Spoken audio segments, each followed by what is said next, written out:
Oh, fuck, sorry. There we go. I forgot. I had been screen recording stuff for like my video. I forgot that I turned the microphone off. Damn, that was several minutes of me just sitting there talking and you couldn't hear me. Hi, kitty meowers. How you doing? Oh, you missed my whole rant about work. That might be for the best. Ugh, son of a bitch. Can't do anything right. Accident just leaves my microphone off.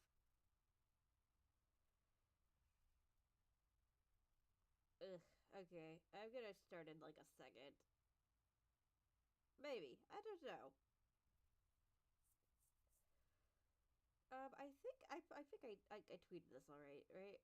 Yeah, I mean, I guess I might as well. Ugh, it's later than I wanted it to be, too. I didn't want to start at 9 o'clock. I just, like, I don't know, I was at the gym. And then I had to, like, I had to do a couple other things.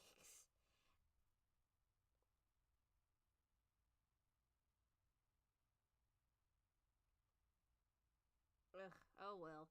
Okay.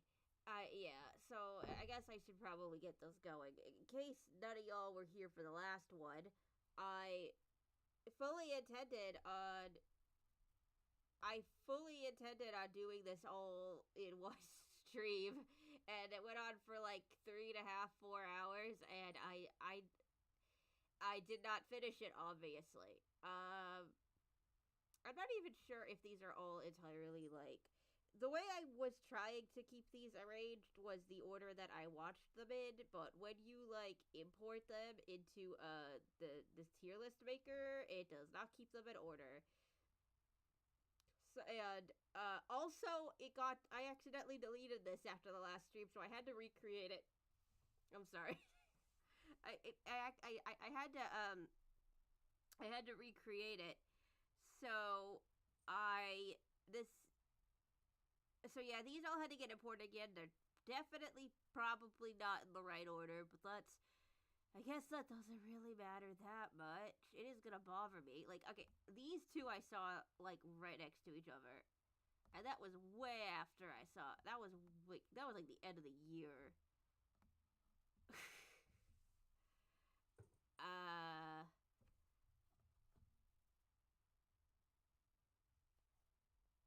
Okay, now I'm like paranoid that my microphone still isn't working. I am going. What the hell did I click on by accident? Hang on 1 second. Hang on.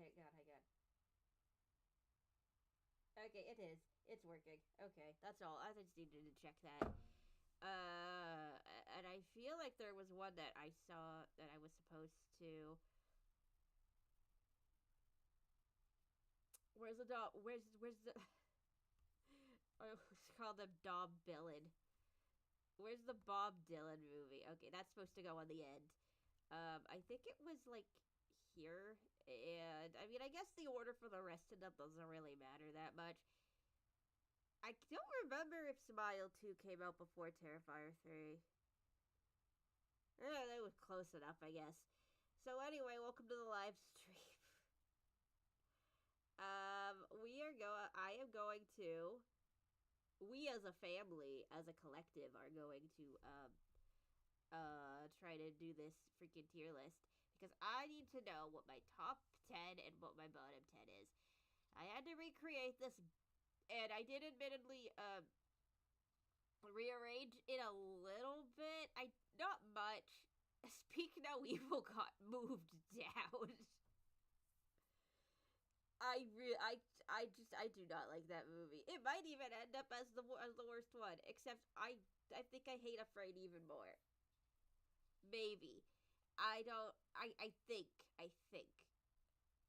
this this is probably the most controversial thing that's on this freaking tier list. It's just I do not like this movie at all.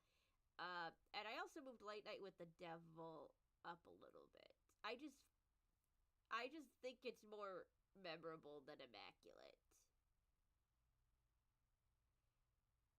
and so that, yeah, honestly, it's probably more. This is just a mess. Did I like it more than Maxine? I have no idea. Maybe. No, I don't think I did. Okay. Well, I can't get too hung up on this. I got like a million. How many do I got? 31 left. I actually watched a couple of newer ones since I made the list. Or I should say I watched one more, which is a 2024 movie. I watched The Brutalist. I went to see that in theaters last night.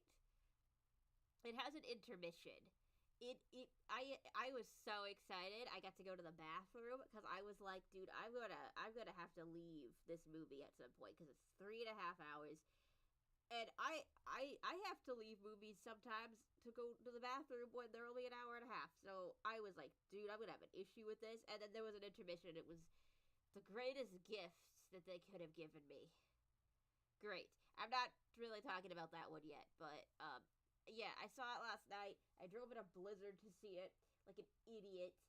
Um, I am actually not bad at driving in the snow. I'm pretty good at it. I did hit a curb at one point. I made it all the way back, and then like right before I got to my house, I hit a curb because I like briefly lost control of my car. I'm just dumb. I don't know. I shouldn't have done it, but I was like, I have no idea how long this thing's gonna be in theaters for. I could deal with a little bit of snow. It was a problem. I'm not intelligent. Okay. I just want to check one thing and then I'm going. Ugh, crap. So my sister's doing me a favor for the video that I'm about to start recording, and oh, okay. I just need to make sure that she gets what she needs. I thought that I did send her what she needs, but it like didn't send all the way. So I just need to make sure she gets that, and it looks like she's got it now. Okay, we're good. So I guess because I'm not really going in order right now. I swear to God, this was the next one, but it doesn't matter. Whatever. Okay, so Monster Summer is a children's horror movie, and it was directed by David Henry, who played Justin in Wizards of Waverly Place. He's making the kids movies now. Good for him, I guess.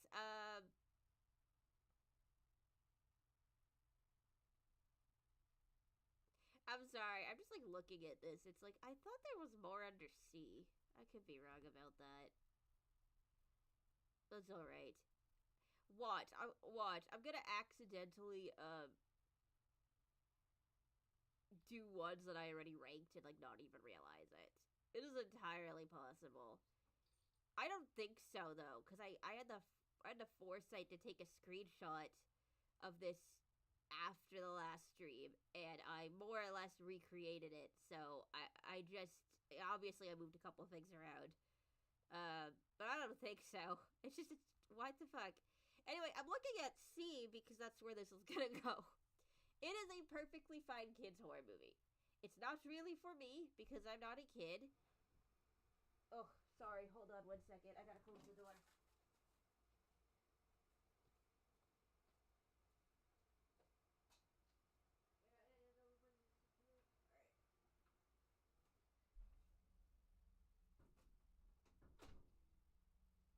That's my bad. I forgot to do that.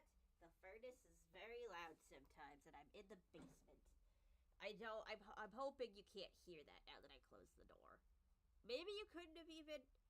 Maybe you couldn't hear it before. I don't know. I ranked the front room already. Are we sure about that?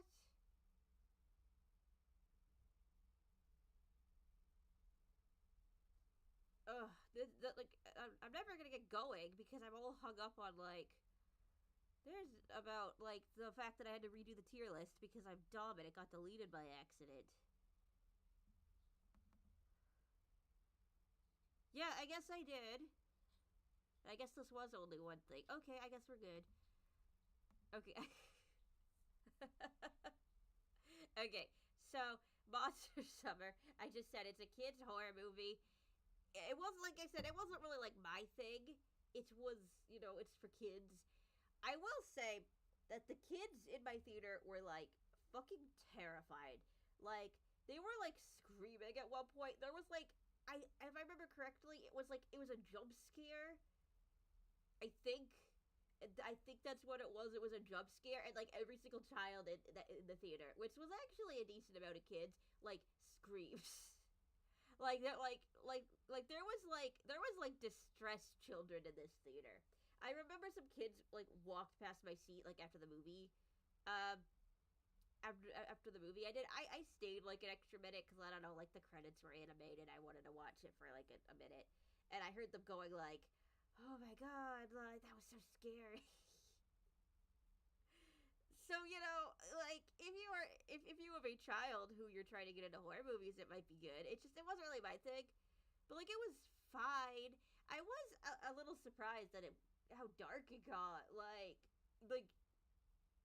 who the fuck was it? Mel Gibson was in this movie? Yeah, it was like Mel Gibson, and then it was Finney from the Black Phone, which I was really excited when I recognized him. I was like, it's Finney, yes. Yeah, like Mel Gibson's like freaking son when he was like 5 years old got like abducted by like a creep, just got like snatched, and he never found him. And you'd think maybe being in a kids movie, it'd be like, oh, they're gonna find him like 50 years later. No, just still missing at the end of the movie. I kind of weirdly appreciate that. Like, I don't know. I feel like I haven't seen like realistic depictions of child abduction in kids movies. Like, should there be realistic depictions of child abductions in kids movies? I don't know, but there is now, and I kind of liked it. As weird as that is to say, but like, oh, actually, there was one sequence I thought was kind of cool. Like, he had like a whole video of like his kid blowing bubbles, which I do not think is historically accurate. That's not the right word, because those videos would have been filmed in like the 40s or the 50s, because the movie takes place in like the 90s. And correct me if I'm wrong, but they didn't have camcorders back then. I could be wrong about that, but I'm pretty sure they did not have camcorders back then, and especially not in color. But you know what? It was fine. I didn't have an issue with it. It was like it's just sort of like an observation. I just was like, oh, that's probably not correct. Anyways, so like the kids like blowing bubbles, and like the bubbles come out of the TV, and they're like floating around there. That like spooky shit happens. I thought it was a good sequence, but like I said, it was just like like um I'm gonna, oh, see, now it's not second level. Um I think I'm gonna put it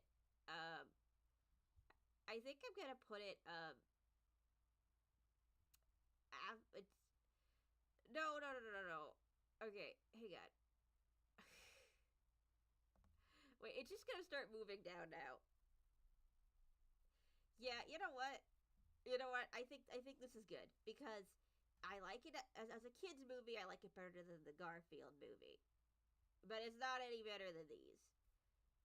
Maybe it's better than Fall Guy. I just barely remember Fall Guy, and I honestly don't remember Monster Summer that well either. But I there was that one sequence I liked, so that's cool. Um, okay, so the wild robot. Oh, this one made me cry. I don't know. I don't really have that much to say about it. I just liked it.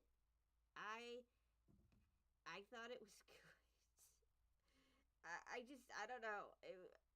Okay, I'm gonna say that it did kind of make me like reflect on the fact that like I oh this is gonna get like really fucked up in a second here. Um, it did kind of make me reflect on the fact that like when I was like a child and like my dad died, and I started getting like really into like animal media, like Warrior Cats, obviously, and then um, like Watership Down and Guardians of Gahul, and it just kind of made me think like, oh, animal media like that is sort of like some of the only like stuff made for kids that is like super honest about like things die and the world still goes on, and I don't know. That's kind of the vibe I sort of got from the Wild Robot, which was like it was like honest about death to a point.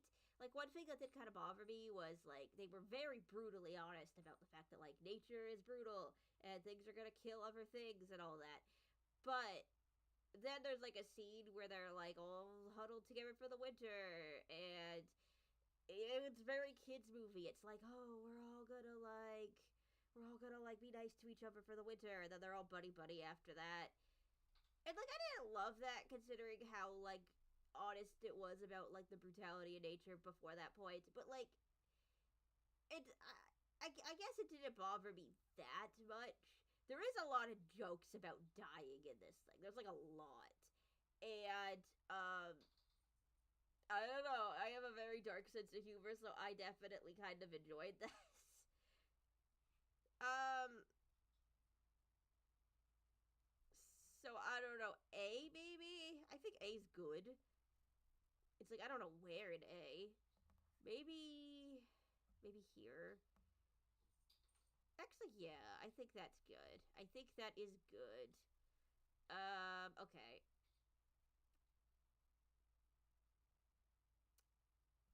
So I got a story with this one, Whitebird. Okay, I this was the first time ever going to I think they're called AMC Unseen. It's basically this thing where like AMC um has a my cat my sister's cat I think it is like up is like on the stairs playing with like I don't know, like a bottle cap or something in case you could hear weird, like, scraping noises.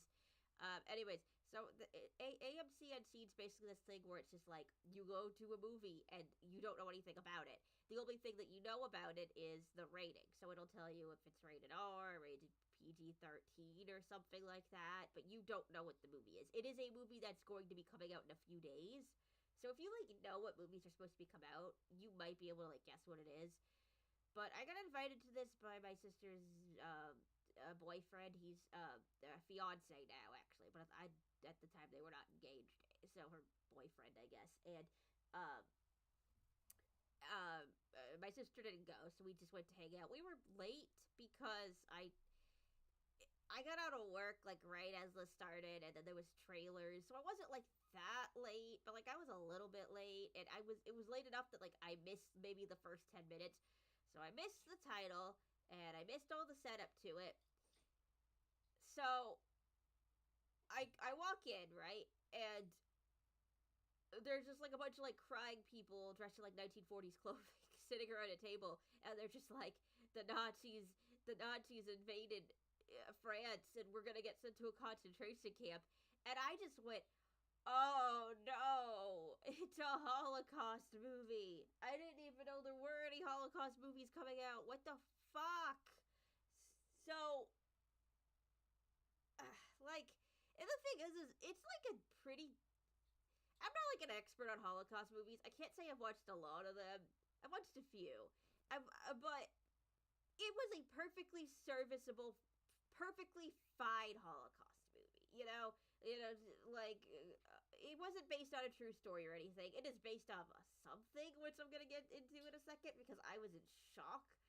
But it's not like based on a true story. It's like a Jewish girl is hiding in the barn of her a classmate who has like a crush on her, and he's like I think he might have had polio, so he's like on crutches, and obviously we know how the Nazis feel about like disabled people and all that. It's a whole thing. It is a very sad movie. I cried a little bit when that character died. I think his name was Julie, and I cried a little bit when he died.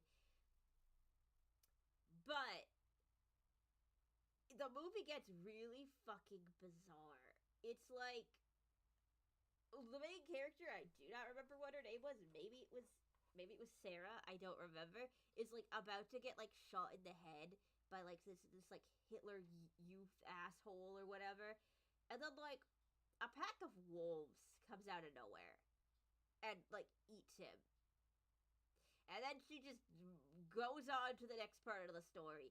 I was just, what the fuck? Because it was a perfectly fine, grounded Holocaust movie up to that point. There was a little bit of like fantasticalness because like she and her like little friend Julian would like sit in a car and like pretend that they were driving around Paris, and we were seeing it from their point of view, so like they were driving around Paris or whatever it was, like, so, but there wasn't anything crazy like the main character getting saved by a pack of wolves, and it's not like it was explained at all. It's not like she was like saved an injured wolf earlier in the movie or something like that. They just came out of nowhere and then they ate the Nazi child and then they left the movie.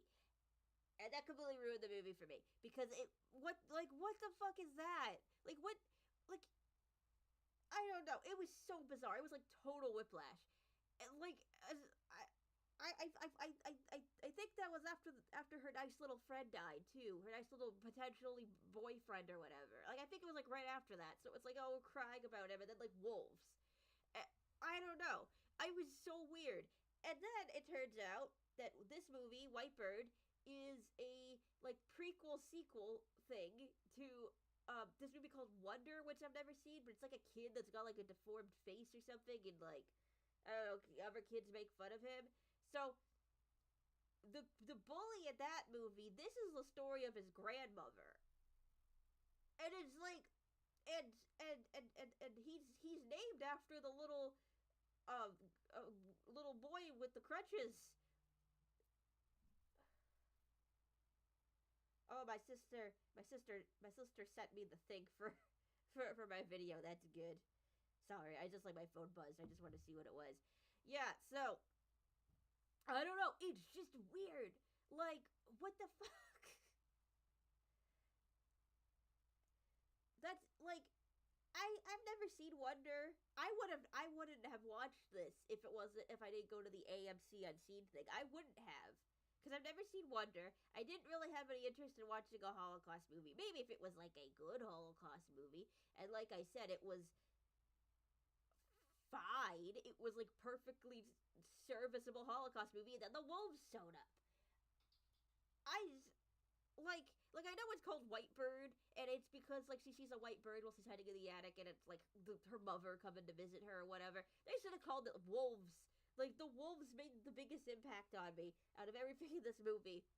Anyways, I don't know. Like I said, it's like not even like it's bad. It's just baffling. The entire existence of this movie is baffling. Like you're gonna make another film in the Wonder universe, and you make a Holocaust movie. Like what? That's so weird. Okay, so it's definitely going in C. It's definitely low C. I'm putting it above Watchers because I barely remember Watchers. At least I remember the wolves. But the Garfield movie is better than the Whitebird. Oh my god, it's just so weird. Okay. Anyways, so VHS Beyond is okay. So was it last year I watched all the VHS movies, or was it the year before? I think it was 2023. I like binged watched all of them in like a weekend. And I think that was like right before 85 came out, cuz there's this might be the ninth one. I think no, it's not. It's not. It's not the ninth one. It's 7, I think. I don't know where the hell I got 9 from, cuz there's VHS, VHS2, there's VHS Viral, and then there's the year ones. So there's 94, 99, and then 85. And then this is the newest one.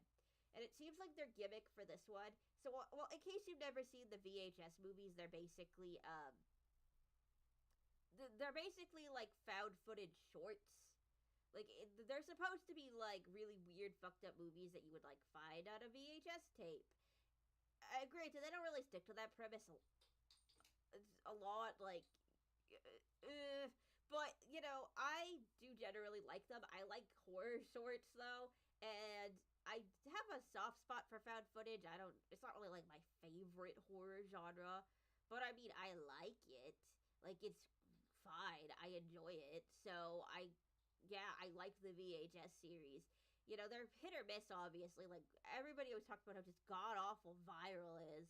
And honestly, I do not have anything positive to say about Viral. That movie is garbage. Uh, Before this point, my favorite probably would have been 94. Mostly because I just really love Ratma. And then maybe after that would have been 1 and 2 are probably on even ground. 2 is better because there's like less sexual assault in it. And 2 has like really, really good, 2 has really good shorts. I like the ones in the first one though. Like, they're all good. Maybe not all of them are good, but they're mostly pretty good. But yeah, VHS Beyond is definitely. I feel like it's definitely my favorite at this point. Like, it's just. I liked all the shorts, like every single one of them, and I didn't even mind the wraparound segment. I don't usually like the wraparound segments. Um, the wraparound segments are just like, they're just kind of there. Like, I the didn't like the one in the first one. The second one was a little bit better. It was whatever. The third one was awful. Did they have one in 94? They did. See, I like 94 a lot, but God, that one was like one of the worst wraparound segments. And then they just like got rid of it after that for 99. They were just like, we're not doing wraparound segments anymore. And then 85, it's still a wraparound segment, but it's not trying to tie into the tapes at all. It's just like, it's supposed to look like it got, like, it was like something that got taped over. Like, it was a documentary that got taped over.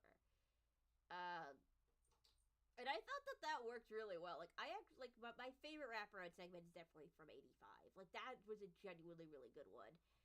The one in VHS Beyond is okay.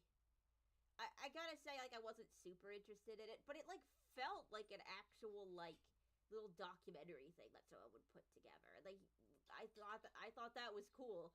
But yeah, I love VHS Beyond. It's got some of my favorite, like, horror shorts ever. Like, Stowaway is amazing. The one in the airplane, like, made me feel I was dying. Justin Long made a short. It's basically Tusk, but, like, with dogs. So I really enjoyed it. I liked the Bollywood one.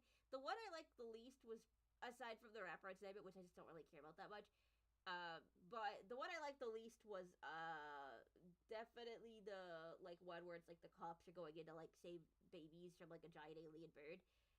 I mean, it was good. It was fine. It's just I didn't like it as much as the other ones. They all have, like, a science fiction twist to it. Like, they're all science fiction shorts, which is, like, I guess the gimmick this time around. Like, last trilogy was, like, they all supposed to take place in a certain year. And this trilogy is, because I think they're making a trilogy of this. This trilogy is, like, they're all a certain genre. So this genre is, yeah, science fiction. And I know people were complaining that, like, the Justin Long turning people into dogs one, like, isn't science fiction. But, like, it is. Like, doing weird science shit on people is, like, isn't Frankenstein considered, like, the first science fiction novel? Like, I know that we as a society have sort of decided that, like, science fiction is aliens and outer space, but, like, not necessarily. There's plenty of ways to do science fiction. So, like, I'm not even really that big of a science fiction person, but, like, I really liked all these shorts. Like, Stowaway is so fucking good. And so is, I wish I could remember the name of the... I wish I could remember the name of the one or the guy in the airplane. I don't even think I really know all the names. I just know Stowaway for some reason. Like, I don't know why I know that name, but I don't know all the other names. It's funny, too, because Stowaway and the airplane one, like, break the main rule. I shouldn't say it's a rule, but, like, their whole, but, like, they're over here, like, Yeah, like we're found footage movies, like found footage. Like you have to find the footage, but like those shorts end with the person recording getting sucked up into outer space or like blasted off into outer space or whatever. Like there, nobody would have found that tape. Like that tape is gone. But like, it doesn't even really bother me that much, just because I love the short so much. I could just kind of ignore it. That's fine. I really really love it. I've watched it a couple times, the whole thing. Um, that's like the Bollywood song. I usually just like listen to it. I don't know if it's a accurate representation of like a actual Bollywood musical number, but like I definitely really got a lot of enjoyment out of it. I got a lot of enjoyment out of the whole thing. So it's gonna go into S. Uh, I think this is actually a good spot for that. Maybe, I don't know. Some part of me is like, don't put it above Strange Darling. I don't know. I think it should go above Strange Darling. Like I've seen, I don't know if it's gonna be weird that I'm putting it that high. I just really genuinely enjoyed it. Like I had a blast with that movie, with this movie. I don't really have anything negative to say about it. Um, it's the best one in the series in my opinion. So I think it deserves to be that high. Okay. Oh, another one that's gonna end up getting put really high is it's What's Inside, which is, I believe it's like listed on Netflix as a horror movie. It is not a horror movie. I do not know why the hell they called it a horror movie. It's also kind of a science fiction movie. Hi Tori, how are you doing? I I am trying to finish this stupid tier list. My cat is like pushing something down the stairs right now. Opal, I swear to God, they are so quiet. Like they cause. I mean, they like Opal and Hazel, the two cats. Like they are just so chill. And then the second I start recording, they're like beasts. Like they just are making so much noise. I do not understand. They're just purposely trying to sabotage me, I guess. Okay, anyways, so It's What's Inside is basically, and I'm just gonna say this right now, I went into it like completely blind, and I am going to talk about spoilers, but like I I don't know if that's gonna ruin it for you if there's spoilers, because like I didn't know what it was about going in. The only thing I knew was that it was like eight friends, and one of them's about to get married, and they're like having a party before he gets married, and somebody shows up with a mysterious briefcase, and all hell breaks loose. And I think the only reason I even knew that it existed was because of Amanda the Jedi was like championing it on Twitter, and I don't even think it really got advertised very well, but it's really really good. Like it's definitely it has some of the most creative editing that like I've personally seen. Like I love it. Like just like visually it's amazing, and like honestly the script is really tight. Like I can't think, like it is a very complicated story. Like it is a body swap movie. So there is a lot of like there like it is very complicated. It is very hard to follow. Like I had no issue following it the second time through, but the first time I was just like, oh my god, like there's so many people, and they keep switching bodies, and I'm having such a hard time figuring out who's who. But I can't think of any plot holes. There's like twists and stuff, but I cannot think of any plot holes, and that is really really impressive. I don't love the end. You know, like I like the twist.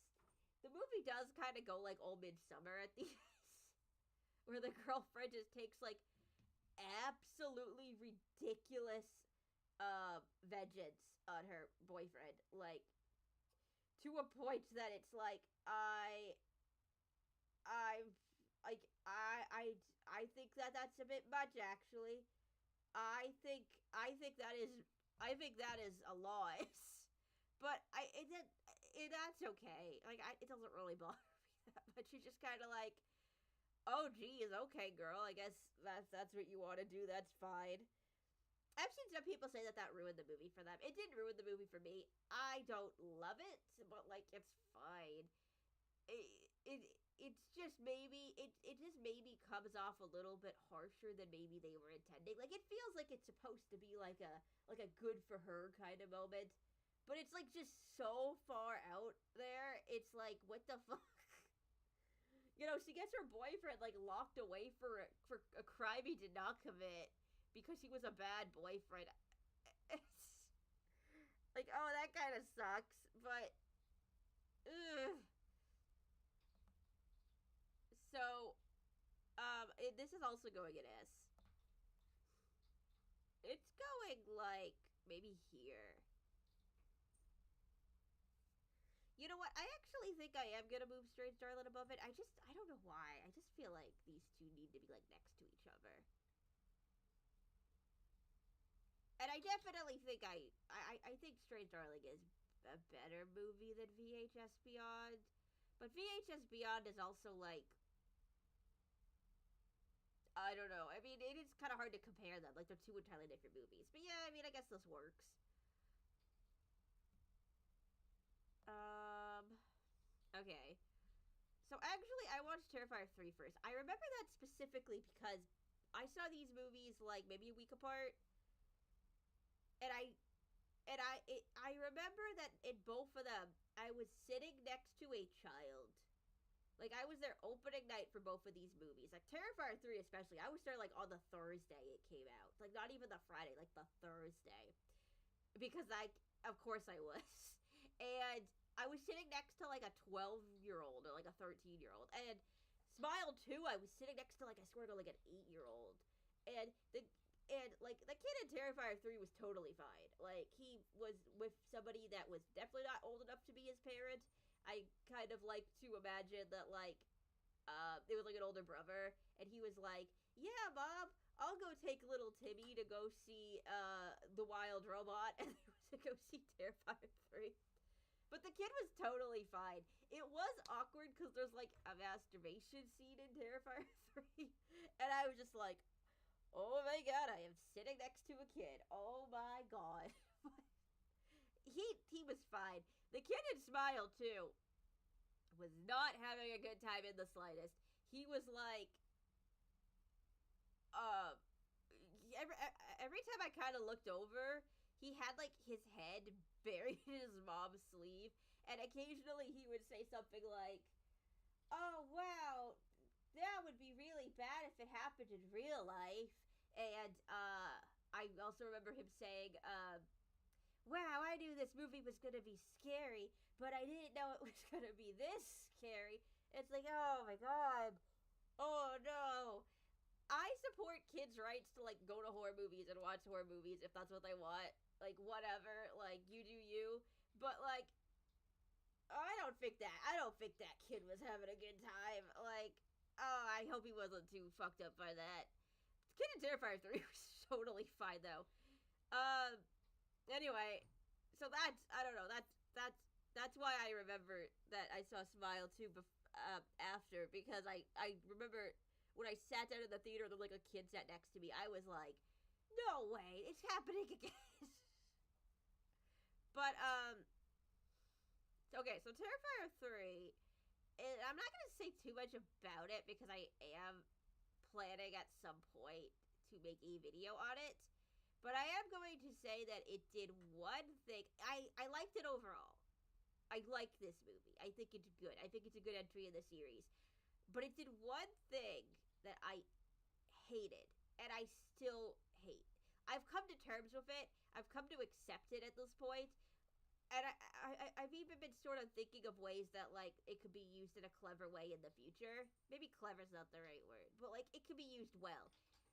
But I absolutely, like, hated this one thing that they did in it. Like, I just was like, it kind of ruined the movie for me. Like I kind of walked out in a bad mood because it happened like towards the end.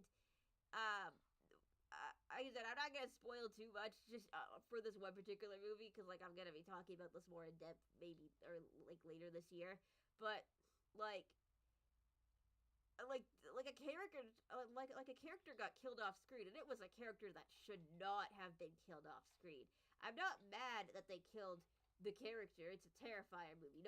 Nobody should be safe. Like that's fine. It's just you can't kill a main character off screen like that.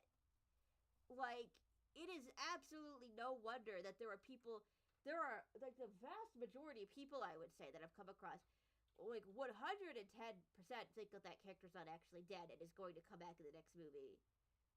I don't blame them because you can't just kill a character off screen like that. Like it just doesn't really work. Like like especially in horror movies, but like I feel like in all movies like the general rule is like if you don't see a character die on screen, then they're probably going to come back. Or or at least the door is open for them to come back. And yeah, like people just think that it was a fake out, but I don't think it was. Like I have pretty strong evidence that it was not a fake out. And if that's the case, like if I'm correct about that, then like that was a fuck up. Like they should not have done that. But that all being said, I liked the movie. Like I watched it in theaters 3 times.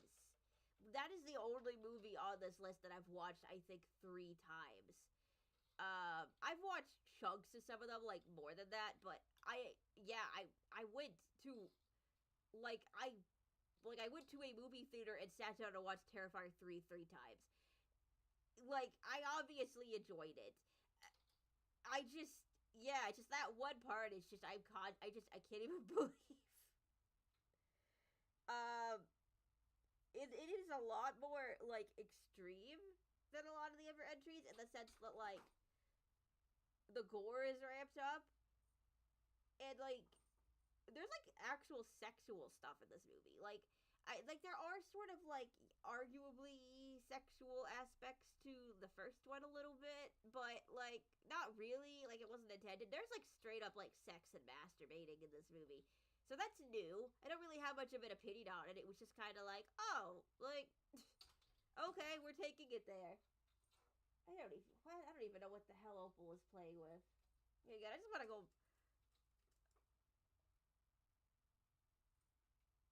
Oh, you can't hear me? Fuck. Hang on 1 second.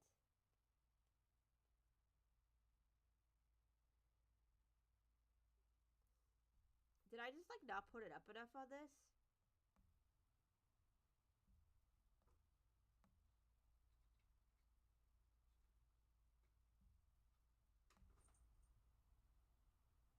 Maybe that'll help. Is that better?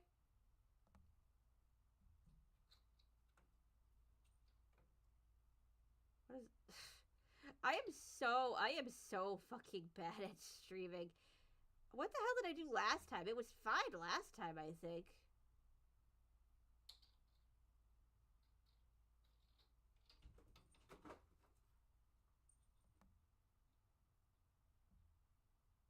That's better? Okay, I guess that was the problem. Oop. Ugh, okay, well, I'm sorry about that. You know what? When I first started, like 40 minutes ago, I forgot to turn my mic on completely. So, yeah, this has just been a complete disaster. I ugh,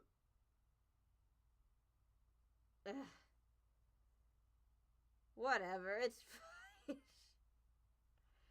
Ugh, today's been a nightmare. I don't even genuinely considering switching jobs now just because I had such a bad day at work. That's that's what I'm gonna blame this on. It's just my awful, awful day at work. Anyways, I'm not gonna say all that shit about Terrifier 3 again. I'm just gonna. It's definitely going in A. I just don't know where. Um,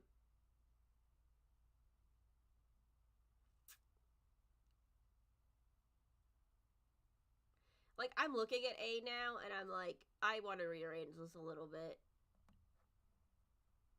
because I think Blink Twice is too high. I think Blink Twice is too high.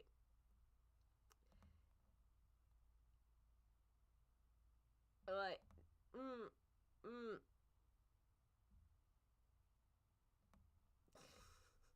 There we go. I don't know. I don't know. I guess yeah. I just really do not like the end of Blink Twice. I don't even know if it necessarily deserves to be an A, but like I liked everything up till like the last 2 minutes. Like that was all good. Like there was issues up to that point, but they weren't like major issues. It's ugh, whatever.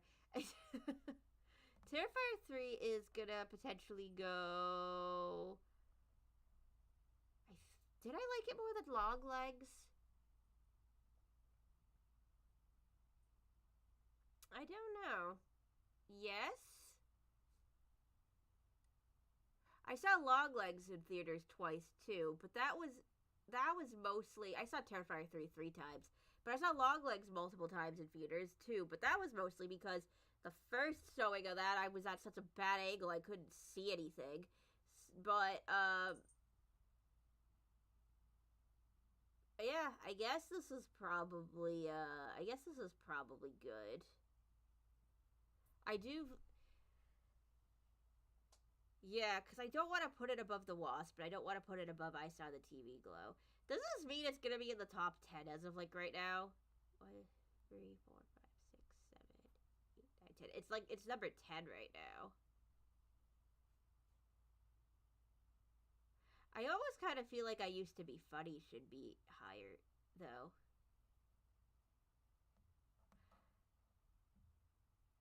I don't know.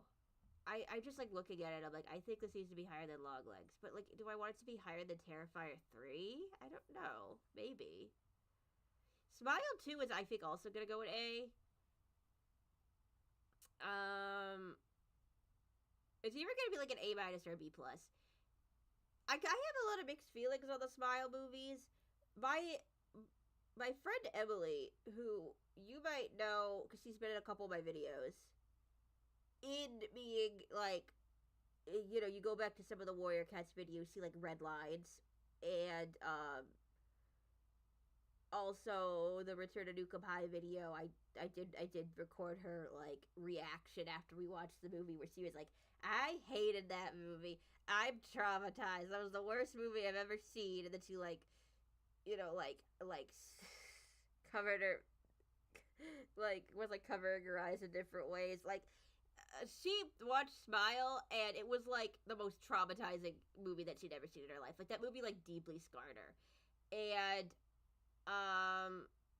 I guess I get that. Like I didn't really get that kind of a strong reaction from Smile. It was a lot better than I was expecting because I thought the trailers looked dumb as shit. And like I really don't think it's a dumb movie. I think it is unintentionally goofy sometimes.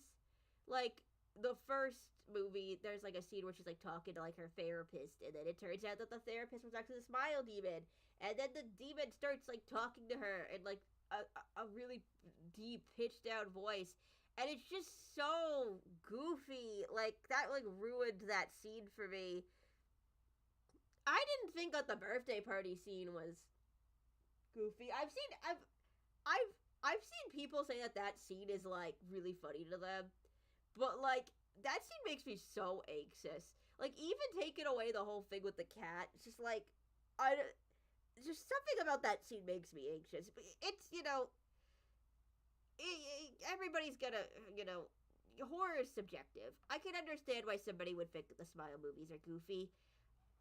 I don't like it when there's like when somebody because I've seen people make like videos like, oh, the Smile movies suck and here's why, and it's just them saying like, this is supposed to be scary but it's funny, this is supposed to be scary but it's funny. It's like It's funny to you, but like I personally know people that were like really terrified by that scene. Like I, it's completely subjective. I do understand the whole thing with mental health, where it's like, um, I don't know if it handles mental health in the best kind of way, because I am kind of a defender of the ending of the first one, because it's like it's completely like it's a crazy ending because it looks like it's gonna sort of be like your stereotypical horror movie ending where it's like, yeah, I defeated the monster by like getting control of my life, and now I'm gonna like escape, and maybe they'll be a little spooky at the end, but like it's a happy ending. I don't even know if I can say that's like a stereotypical horror movie ending. It's a stereotypical ending in general, and then just like it suddenly like cuts back and it realized like none of that was real. That she like lights herself on fire. It's fucking crazy. I've seen people say that it makes them uncomfortable because they like it's all well and good to have like a monster in a horror movie be like unbeatable, and I think that there should be some of those every so often that like because that is genuinely scary, that like there is something that like lives in your head and you can't get rid of it, and like that is genuinely like I could like that could be genuinely very scary, but it's supposed to be like a representation of mental illness, and it is kind of shitty that the movies, I don't think it's purposely saying this, but it is kind of accidentally saying like, yeah, like mental illness is unbeatable and you shouldn't even try. I don't think that's what it's saying, but I can understand why somebody would watch that movie and see that. You know what I mean? So I'm just kind of like, like I like Smile, but like I do understand why people don't. It does have issues. Um, I think Smile 2 is a lot better. I think that the main character is like a very interesting character. It's interesting that there's been a few movies this year that sort of focused on um like um what it's like being famous and how stressful and difficult that is and all of that. And like I've seen people sort of talk about how just like predictable the end of Smile 2 is. Cause like if you know what like how the smile demon works, like everybody has like the same thought when they saw like the trailer. Like it's going to end with her killing herself in front of like a whole bunch of people, and then the smile demon gets transferred to like thousands and thousands of people. But the thing is that before this movie came out, I personally saw people like say like doing that thing that people do when they like um see a movie that has like rules like this, where they start going like, well, like what if you did this, and what if the demon did that? Like I saw people being like, well, what if you were live streaming yourself live to thousands of people, and then you killed yourself? Like, would they all get infected? Like, what if a famous person got it? And I think it's cool that they actually did that. Like, they did the thing that people were speculating about. I don't think that like every movie should do that necessarily. Like they're making another It Follows, and everybody was like making like the jokes about like, well, why don't you just hop on a plane and fly to Europe, because like how is it gonna catch you? Is it gonna like walk across the ocean? I don't necessarily need to see that in that movie. Like I feel like It Follows is kind of just like it's a completely different tone from Smile. But it was kind of cool to sort of see like this like scenario that people were joking about um like actually happened. I don't know. I kind of liked that. It does have some goofy moments in my opinion, like the part where like her friend's face like becomes like headlights. I thought that was like really really goofy. Jesus, like she was just drinking the shit out of that fucking Voss water. Apparently it wasn't even like sponsored. Like they just like they just kept having her drink water. I was kind of thinking that it would be funny if I wanted to just make some stupid video for like no reason, where it's like I want Smile too, but I drink an entire thing of water whenever she does. Like that would be funny. It might give me water poisoning though, because I know that's a thing. I know if you drink too much water at one point, like at one time, you can get sick and die from it. So it's probably a bad idea, but I'm very amused by that. I like Like, at some point, I might look up water poisoning and make a judgment call. Like, yeah, but because it's ridiculous how much fucking water she drinks. But then it is kind of funny because, like, at one point they're like, "You were severely dehydrated," and it's like, how? She's like the most hydrated person on earth. How? Um, and also Smile 2 does have like a fake out like the first one did, but unlike the first one where it was like only 5 minutes turned out to be a fake out. It's like half the movie. And it doesn't really bother me because one, you can clearly see where that starts. Like it's very like obvious. So it's not like a whole thing where it's like, well, I don't know, like if this part was real, this part was real. Like you can sort of figure it out. And it, also just the whole fact of like, even if it wasn't real for us, it was real for her. And ultimately, I think the reason I do kind of like the Smile movies is because you are following this person in their like journey. Like you are like with them. And if they're experiencing something, you're experiencing something. Like the jump scares aren't just for the audience. Like they're getting jump scared too. Like these are very jump scare heavy movies, and like jump scares don't really scare me. And I don't mean that in a way of like, oh, like they're like not even horror. Like I don't like jump scares. Like because you know, I remember I used to hear that. Like, oh, it's just your fight or flight response. And but like it's not even that for me. It's just like I just don't even notice half the time when there's jump scares. Like, oh my god, like where the hell, like, Nosferatu, I think it was. I was genuinely like, I don't remember there being jump scares in that movie, but I was listening to the Deadbeat podcast and they were like, I wish there wasn't so many jump scares, and I was like, are there? I didn't even notice. I can't think of a single jump scare in that movie. I can think of plenty of jump scares in the Smile movies though, because they're like obvious. Like, oh, her head just turned into a car all of a sudden. Like that was very obviously a jump scare. So yeah, but all that being said, it's gonna be like an A- or something. Maybe something like this. Like I don't know if it's a better movie than Monkey Man or Alien Romulus, but like I liked it. I think I liked it more than those. So, but I also think I liked it more than the first Omen, and I don't know if I want it to be that high.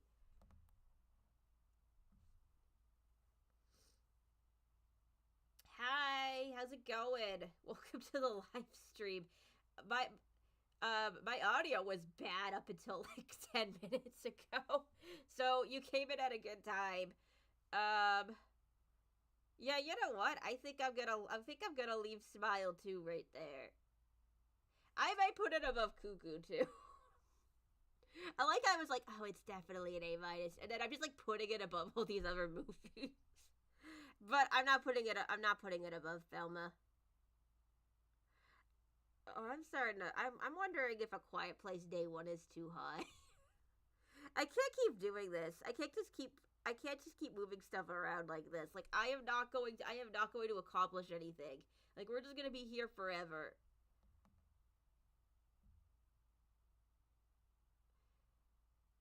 Yeah, okay, that's fine.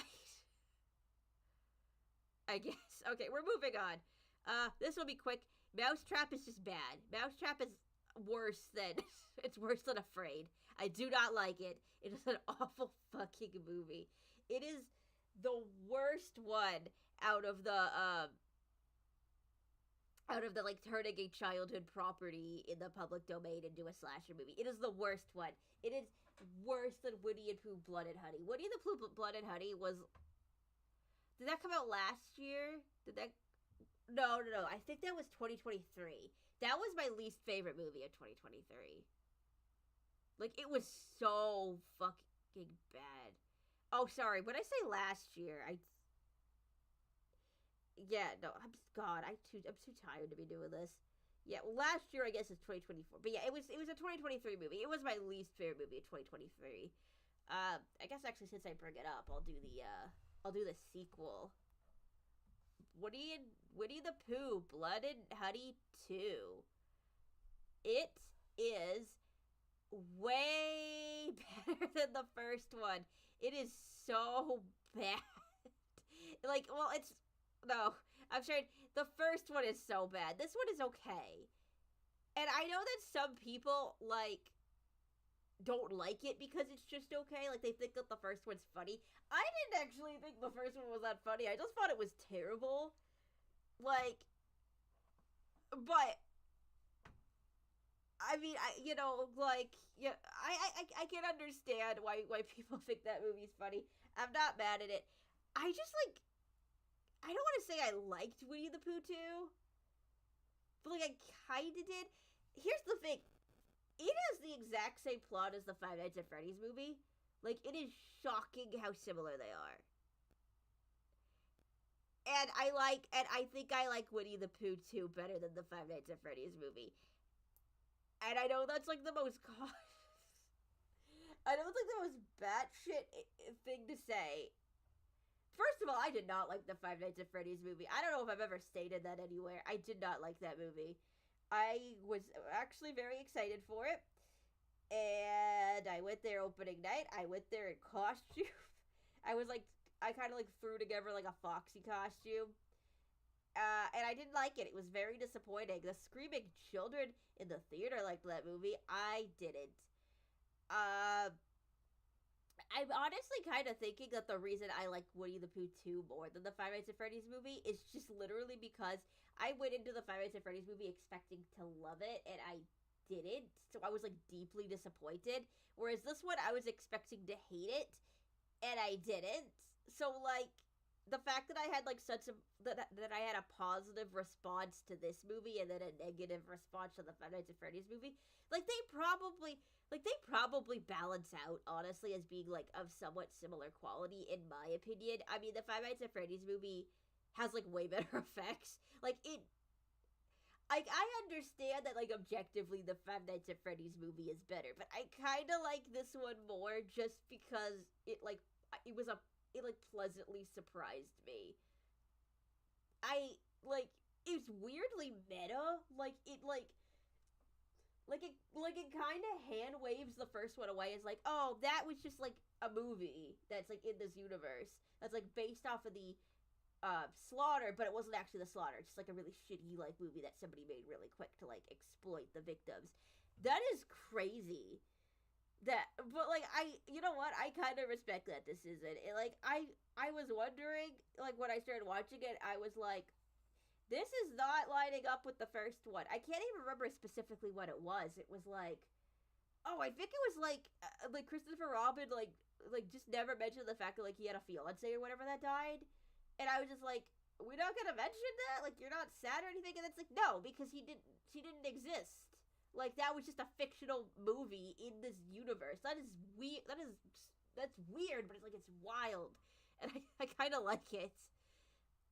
And I like how they kind of turned the animals into different slasher villains. Tigger was Freddy Krueger. I haven't watched this in a while. But from what I can remember, Tigger is Freddy Krueger. Owl was supposed to be sort of a pinhead sort of thing. I think Pooh is supposed to be like a Jason kind of character. I kind of liked it. I thought it was. I don't know if I ever want to watch it again, but that initial watch through I had fun with it, and I actually liked the dishwasher kill. I kind of like the idea of shoving a character on top of a dishwasher and then they get stabbed by all the pointy things. That's kind of gnarly. I'm not gonna say it was necessarily done super well, but I enjoyed it. I mean, I would be open to seeing a more disgusting version of that in I don't know, a Terrifying movie. Oh, you know what? Also, this movie tried to be super gory. That's another thing I remember. They were decapitating people left and right. And sometimes it was kind of cool. There's this whole sequence where Tigger and I think Pooh also went to a rave and like just started slaughtering people. And that whole sequence was kind of fun, but it does kind of turn into like it stops being shocking when you see it like 50 times. Like every single death was like oh my god, the first one was terrible. Like I actually really did not like that sequence. Like they opened it up with like a torture scene. Like they were obviously like, yeah, we're gonna be like the Terrifier movies. We're gonna have an innocent girl get like all of her bones broken for several minutes. It's like you gotta build up to that shit, man. You can't just open it up with smashing someone's bones. I don't know. I didn't like that. That was just a bit much. Like it's hard to explain why it was a bit much. It was just like you can't like I don't know. It just didn't feel right opening a movie like that. Like I don't know. Like I know there's like really gruesome kills in the openings of Terrifier movies too, but like the big kills are like saved for the middle. Like you got to build up to it. You can't just be like, haha, you're like 2 minutes in the movie. Let's all watch this girl get all of her bones smashed one by one. Like it just feels kind of try hard. Like same thing with all like with like all the like decapitations. It's like it feels kind of try hard. I don't know. Like but like ugh. Yeah. Said I think I think I like it more than Monster Summer. I like it better than our. You know what? Here we go. That's good. This is mostly because I barely remember these two movies. I remember this one. I obviously don't remember it super great, but there are multiple scenes that I could look at and be like, that was pretty cool. And I do remember the opening, even though I didn't really like it that much. So yeah, there's that goes. Okay, so the next one is Milk and Cereal. Milk and Cereal is actually a YouTube movie, and I don't know if it counts as a short or not because it's only an hour. I'm not sure exactly what like the I'm not sure what like the cutoff. I guess the cutoff's not the right word. Like, what is the time for a short and what is the time for a full length movie? I think it might be too long to be a short. I feel like, I mean, like I could be wrong about that, but I feel like shorts are usually like 40 minutes tops. So but it's also like not. I don't know why I'm so like focused on that. Whatever, it doesn't really matter. It's everyone talks about it like it's a movie, so that's what I'm talking about it like. It's on here for a reason. It is a sort of like found footage, like YouTube prank kind of a thing. And a lot of people really like it. I think it's good. I don't love it as much as a lot of other people do, but I think it's good. Like I thought it was sort of predictable at a certain, like, you know, you got the character of Milk just sort of dropping like, oh yeah, like I killed a cat once, like in the beginning, like, okay, so this guy's gonna end up being a serial killer, and that's what ended up happening. There are some like really good sequences though, like the part where like he forgot the like he like they kill a guy and like they're gonna like bury the body in the woods and and they forgot the shovels and they have to go to Home Depot, and like that was legitimately pretty funny. And there's this part that actually like kind of creeped me out, and I think about it sometimes. He like kidnaps a girl and you know, and she was at a party with him earlier where they kept pulling pranks on each other. So she asks him, and she's like, "Oh, is this like some kind of a prank?" And he just like shakes his head, and he goes like, "No, sorry, it's not." Like something about that, like he just the way that he just kind of goes like, "Yeah, no, sorry, it's not a prank." I know I'm not like selling it, but like that something about that like creeped me out like so bad. So I don't know. It's like honestly, you should go check it out. Like it's just like free on YouTube. I really enjoyed it. Like I said, I didn't love it as much as a lot of other people did, but like I liked it. I thought it was good. I I'm gonna put it here. I'm gonna put it above above Inside Out 2. Okay, Anora. So this is like another one that a lot of people like love it, and I just like think it's good. I think that like the second act is was like the part I was most entertained by. Like the second act basically turns into like a screwball comedy, and it's so good. But I didn't. I don't know. Like it's just I didn't. I fully went in there expecting to love it because I kept hearing all these good things about it, and I just kind of was like, yeah, that was good. Um, maybe part of it is just like the character of Honora doesn't feel super deep. I mean, I like sympathized with her a lot though. Like I thought she was a good character. I just good character in the sense that like she's a good person to follow, but she's not like super deep or complex. I mean, I don't know if she really necessarily has to be. I like the character of Igor. I thought he was really fun. He was just sort of like extremely over his head the entire time and like trying to be a nice guy and trying to be a gentleman despite the fact that they're like like kidnapping a girl. Um but he did end up coming through with her in the end, which was very sweet. And then it led to like the like really like I don't even really know what to say about the ending. Like it's just kind of like upsetting. Like it's bittersweet a little bit. I guess depending on how like you interpret it. Like if you interpret it as her like after what happens like is she like finally found someone she could open up to, or is she crying because she's like just unable to like under like comprehend somebody being nice to her without expecting anything in return. I don't know. Um, it's like I said, it's a good movie. It's just I don't think I like loved it as much as a lot of other people did, but it was good. I'm gonna put it in. I think like the highest B. I think is probably it's probably a good spot for it. Um, Heretic. Okay, so I went to the bathroom when I saw Heretic, and like I have like the I swear to God like the worst. I have like the worst timing when it comes to like going to the bathroom. Like I went to the bathroom because I thought like okay, like this looks like there might not be anything happening for like 2 minutes. If I hurry, I'm sure it'll be fine. I come back, one of the main characters is dead. I was like, what the fuck? Um, it's like very much like a Reddit atheist kind of movie. Like that's like Hugh Grant's basically playing a Reddit atheist. But like I like movies where like there's a lot of talking and there's like a lot of debate. And I did genuinely get a lot of enjoyment out of those scenes. I wouldn't really say that there's like a lot of debate. There's a little bit. It's mostly him talking at them, but I thought it was interesting. Uh, Kind of lost me a little bit when they went into like the basement murder room. Like they lost me like a little bit.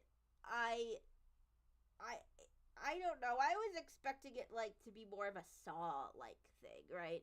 Where they have to like go through different rooms and solve a lot of puzzles. Maybe not like the same puzzles as Saw, like, maybe they don't got their head in a reverse bear trap or anything like that, but like, same basic idea, right? Um but just like what was there was fine. Like I just didn't love it as much as I didn't enjoy it as much as I enjoyed the first half of the movie. I saw some people like saying like, "Oh, I wish that there was like a paranormal aspect to it or a supernatural aspect to it."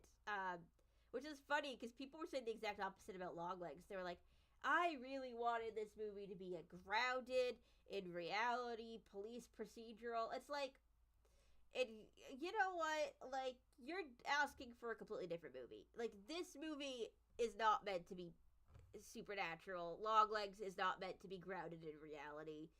That's just how it is. Heretic is, it's good. Um, I didn't love it. I think I'm gonna put it in B. I'll put it like here. Yeah. I think that's a good spot for it. Maybe above Milk and Cereal, actually. Maybe. Yeah, I think that's good. I like it like that.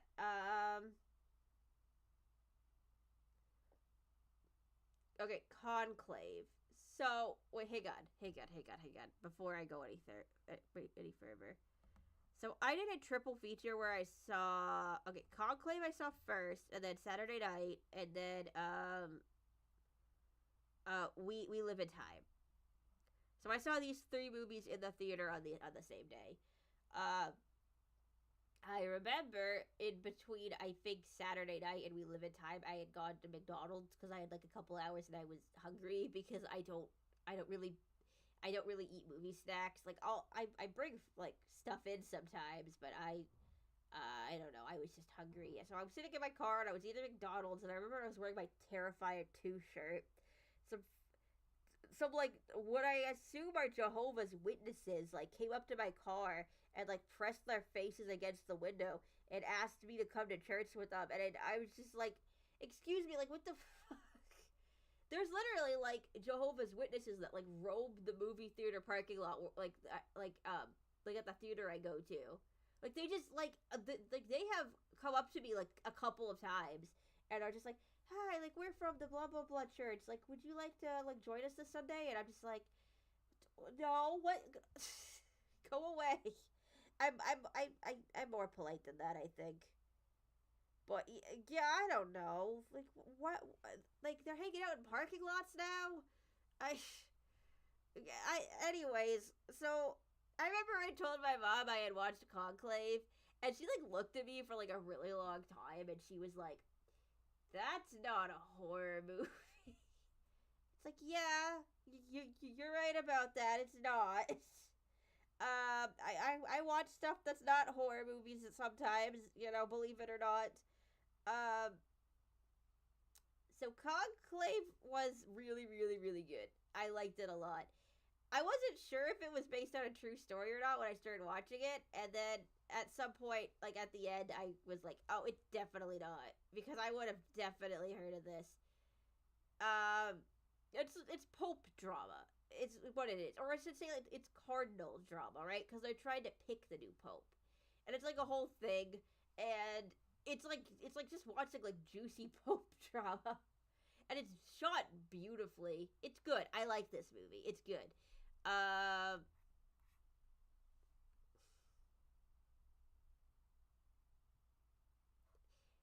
Honestly, like here maybe. No offense to my old ass. Challengers is just slowly creeping up. Okay, Saturday Night. I'm just kind of on it. Like I really like the trailers for it. I thought there was gonna be like a lot more tension. Like I thought it was gonna like I was gonna be like on the edge of my seat, like, oh, are they gonna pull it off? Like, even though I know that they're going to because the show has been on the air for like the past 50 years. But I was expecting something like that, and I just like didn't feel any tension in it. And there was a lot of scenes where just like I was kind of bored and I wasn't really that invested. Rachel Sennett was in it, which was a nice surprise. I love Rachel Sennett, but like otherwise, I just like didn't. I just wasn't super like invested in it. Uh, I'm gonna put it above Maxine because it's like not. It's fine. It's just it wasn't like my thing, but I got some enjoyment out of it. Like just I don't know. Uh, we live in time. This is that movie with the fucked up horse that became a meme. It was all right. Um, I don't know. Just I kind of walked out of it going like, oh, okay, perfectly fine movie. I don't know. I liked it better than Saturday Night. I know some people like absolutely hate the main character. They hate Florence Pugh's character. I'm just kind of like, I mean, she was being really like selfish, but like she was also dying. Like I'm not necessarily gonna like you know I just I have no idea. Just I don't really have that big of an opinion on this movie. Just gonna I think it's gonna be like a B minus. I think it's like it's above Saturday Night, but not like a by a lot. Just it's just like I liked it. Yeah, that's fine. Whatever. Your monster. Your monster is. I saw that at AMC Unseen. I was gonna watch this one though. So I was a little bit excited that I got this one for AMC Unseen. Um, and like I liked it a lot. I really did. I thought it was cute. I like the fact that there was like this crazy ass tonal switch at the end. I like that like her rival was actually like really cool. I feel like that's kind of like sort of a thing, at least with a couple of movies this year, because that was the case too of Blink Twice, where it was like, oh yeah, like the main character's got a rival, but the rival's actually super cool and they're on the same side and they kind of team up to like take down the guy who's hurt both of them. Like I thought that was I like that. I I enjoy that. I don't like the common trope of like, oh, the women are all bitches and they all hate each other, they're fighting. Like I like it. Yeah, I like solidarity is what I'm trying to say. I like the solidarity.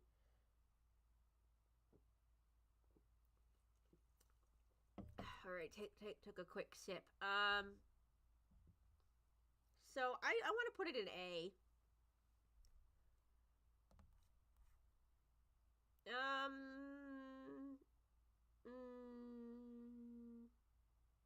Maybe here. Maybe here. Maybe that's a good spot for it.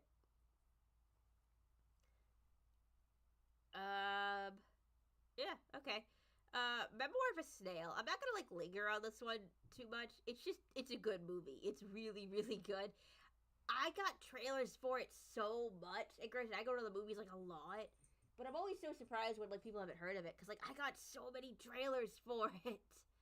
Um, it's a claymation Australian movie. It's just basically watching a character just have horrible thing after horrible thing happen to her, but like it's good. It's emotional. The main character's got the same name I do, and we got some of the same problems, so that felt like kind of a call out. But yeah, it's good. I actually think I'm gonna put it here. I think it's above the coffee table. Actually, no. I don't know. I think it's maybe. It's definitely going in S. And I do think it is definitely above VHS Beyond. And I think I'm going to put it. I think I'm going to put it like here. Oops. Because I personally like It's What's Inside more. And I do have a lot of respect for the coffee table. Like I want the I want I want the coffee table to be pretty high up. I think that works. Hi, Jesus Christ, I'm sorry. DV Fluctlight? Hello, how you doing? We are getting through this, not not too slowly. We got a good pace here. I'm trying not to, I'm trying not to take too long again. What do I only got like 16 left? That's not bad. Okay, A Real Pain. I liked this one. I don't really got like a lot to say about it. It was good. I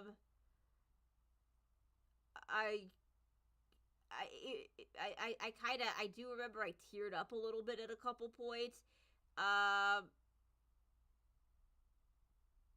don't know, like it's just good. It's like two cousins and like they're Jewish and like they're going to like visit like their like grandmother's house. I think it was that she had grown up in before the Holocaust happened, and they like tour a Holocaust museum, and one of them is like going through like a really hard time. I think the implication is that he's homeless. Like that was the whole vibe I was getting there. That might not be correct, but that's what I thought.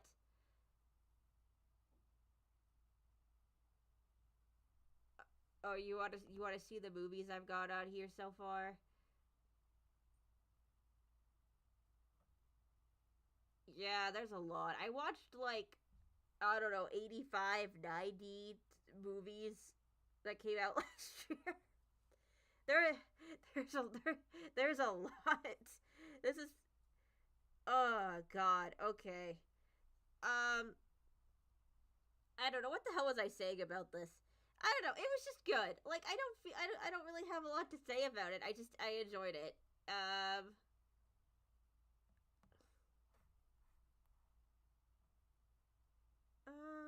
here maybe break up the red a little bit or maybe like that. Maybe this.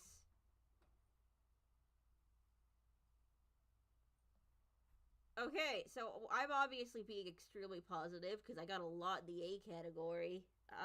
It was a good year. It was a good year for movies. There was a lot of there was a lot of movies I really liked. Um, oh, I gave like a whole spiel about Smile too. What the hell did I even say? I mean, I don't know. Have you seen the first Smile? I I did genuinely really like it. I I have some of the same criticisms as I do of the first movie, which is like there's some parts that are like unintentionally goofy. And I'm also like not a person that's like affected by jump scares like at all. Like to the point that sometimes I don't notice them. like I'll watch a movie and then later on someone will be like, oh, I didn't like how many jump scares there were, and I was like, there's jump scares. And the Smile movies aren't like that for me because it's very obvious that they're jump scares. But I don't know. I thought it was like a really good I thought it was like a really good character study. Um it definitely like okay, so you haven't seen the first one. It's they're very like jump scare heavy movies. They are and like I said, like I just don't care about jump scares, but there's like more to it than that. There's like a lot more substance to it. I personally know somebody, um, my friend Emily, who has been like in some of my videos before. Like she watched the first Smile movie and she was like traumatized by it. Like it was like the worst thing that she'd ever seen in her entire life. And I told her a little bit of what happened in the second one, and she's just like, "That's disgusting. That's awful. That's depraved." I didn't really give her any details. I'm not like a complete jackass, but like yeah, but I know some people also think that like they're really goofy, and I do think that there are times that they are goofy. Like there's like one time where like or honestly, I think it happens in both movies where like the demon starts talking, but it's like in like a pitched down like demon voice, and it's just so dumb. But like I don't know. Like I think that they're good. I have issues with them, but I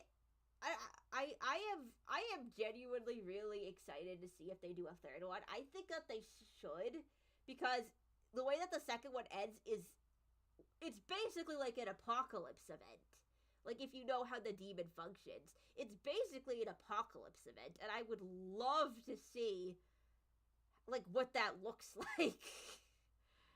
I I I feel like Smile 2 would be like or Smile 3 would be like the Terrifier 3 of the franchise in the sense that like there's going to be a lot of child death.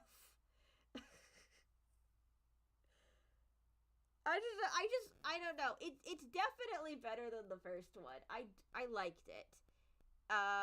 It's not in my top, but it's I don't know. It's definitely up there. I might have to like after this is over is like try to like specifically pull out like the horror movies and see like what's like my favorite horror movies. I think like what's my top 10 horror movies.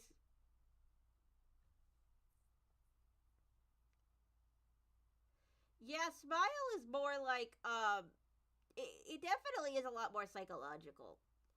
It there's like a mental illness element to it which I know some people have an issue with. I do a little bit, but I feel like they could have handled it a lot worse. Like people always say stuff like, "Oh, the way that you beat the smile demon is you like just go somewhere by yourself and you kill yourself." They never do that in the movie, in either of the movie, and like that would be I feel like that would be really irresponsible if they did that, because that's essentially saying like, oh, like the only way to you know get, like stop mental illness is to you know like uh deal with it yourself and like kill yourself somewhere where no one's ever gonna find you. That just seems wrong to me. Like, I'm not saying they handle it the best, but I don't think it's bad. It comes off more like a cautionary tale to me than like a, oh no, isn't it like, you know, like, isn't it scary that like, you know, like people with mental illnesses exist? Especially since a lot of horror movies lead into that. Like a lot of like, you know, I if I remember correctly, like the Texas Chainsaw Massacre, like the hitchhiker was like based off of the actor's nephew who had schizophrenia, and like I don't think he necessarily meant anything bad by it, but it is sort of like using mental illness as horror. But in this case, it's sort of showing like, yeah, it is genuinely really terrifying when you're dealing with that, when like you don't know what's real and what isn't. Um, I so yeah, I think there's like a lot of substance to it. I think it's good.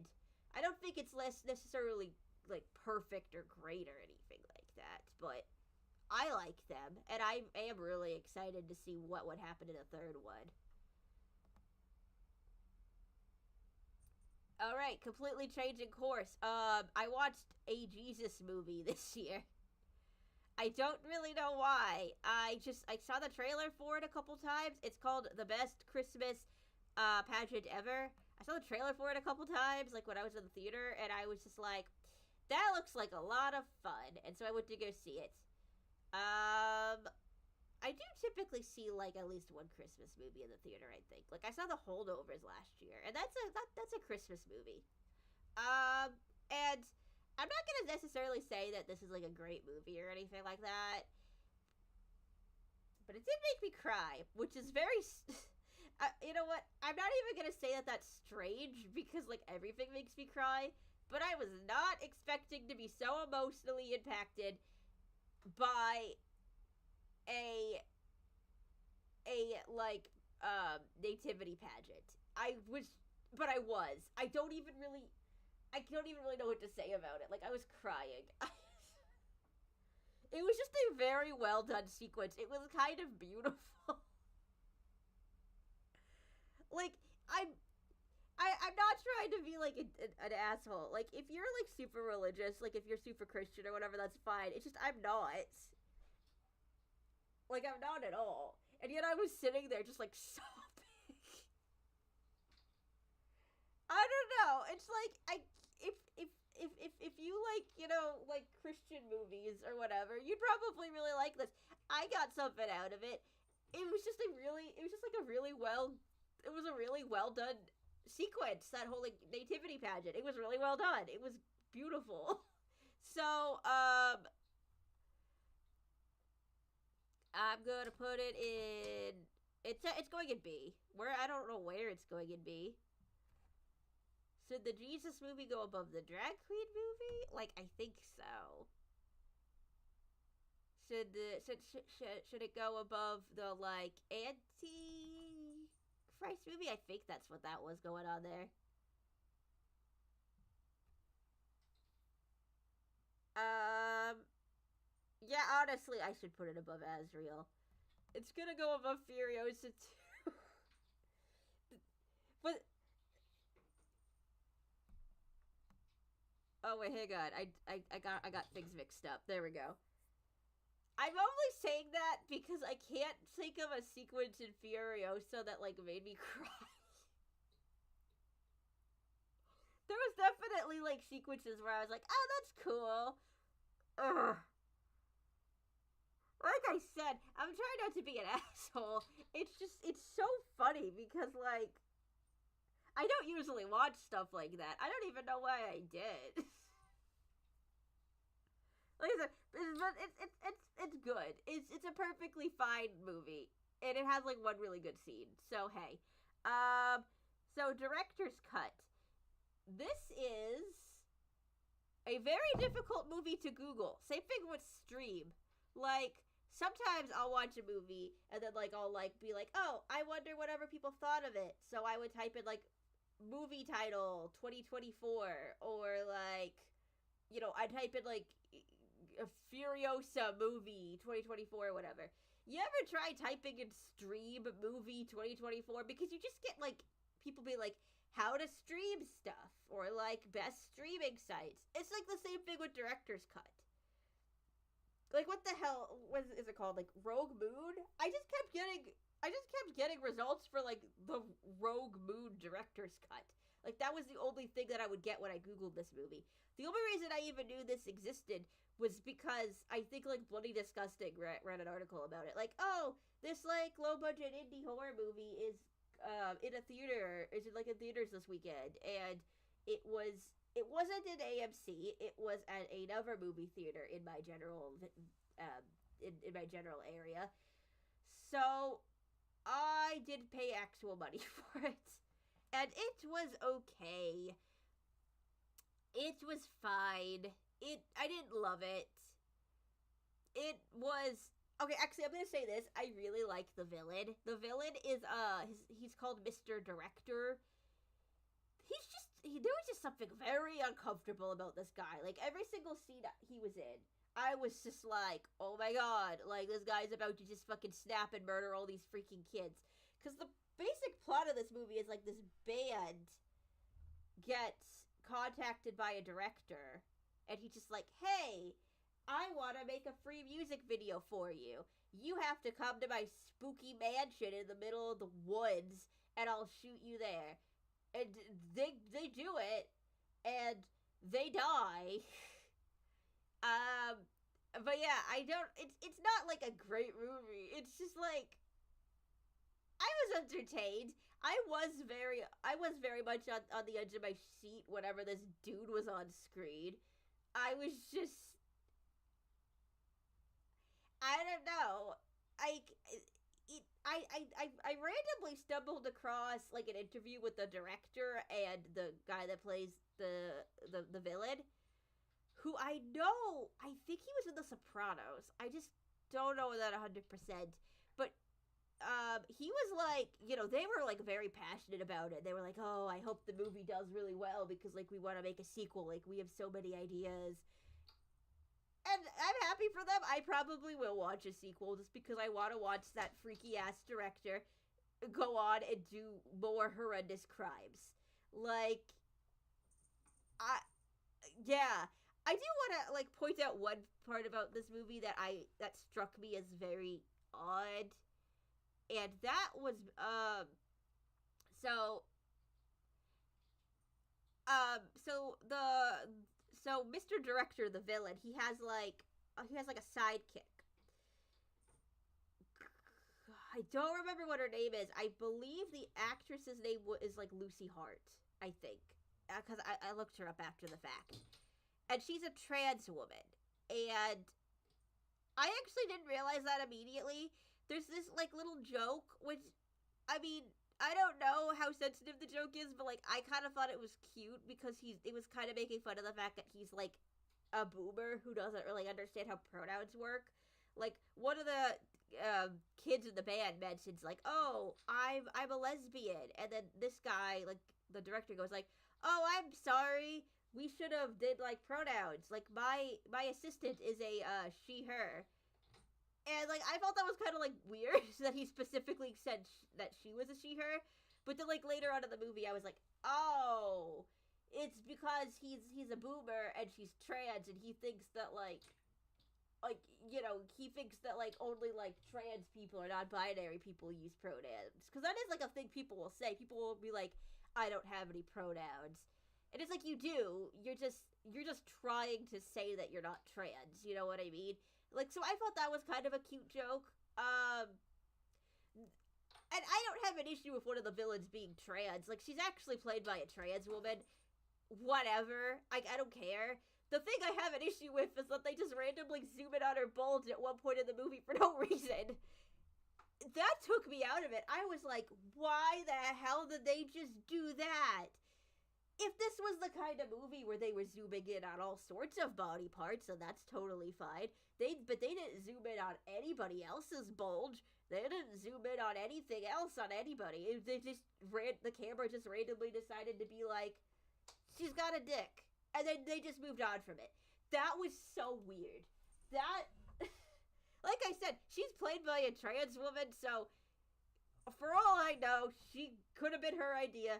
She could have been totally fine with it. I just wanted to call that out because that genuinely took me out of the movie. Because I was like, why did they just do that? Why did they just do that? That's so strange. Like, did you, like, this was done during a part where she was trying to kill a character. Is it part of the horror that she's trans? That shouldn't really be relevant to what's going on. I'm stuck on this point. I'm sorry. I don't think I could express the shock I felt in that moment in the theater. I was completely by myself. There was nobody else there. They just suddenly zoomed in on this woman's crotch. Just out of fucking nowhere. Okay, whatever. It's getting put in C. I'm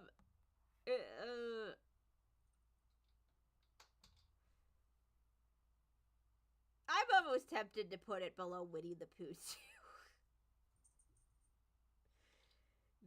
This is way higher than it probably should be, but I'm sticking with it. I had fun with that movie. I do not even care. No, you know what? This is fine. I think this is fine. All right, Wicked. I actually kind of thought this movie was gonna suck because I don't know. Is it I've never actually seen the show, but I know that the show is about 3 hours long. So the fact that they were splitting it up between like part 1 and part 2, and like the first part was as long as the whole show, I was like, what the hell are they doing?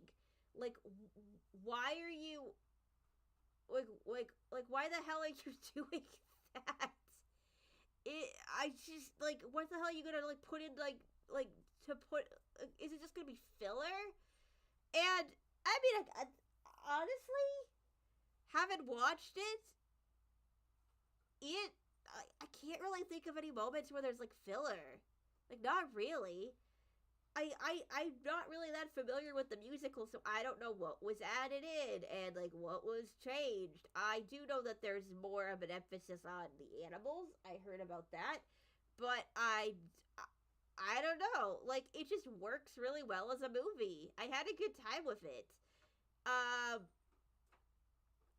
Like, the lighting is fucking atrocious, but literally everybody has said that. It's not just me.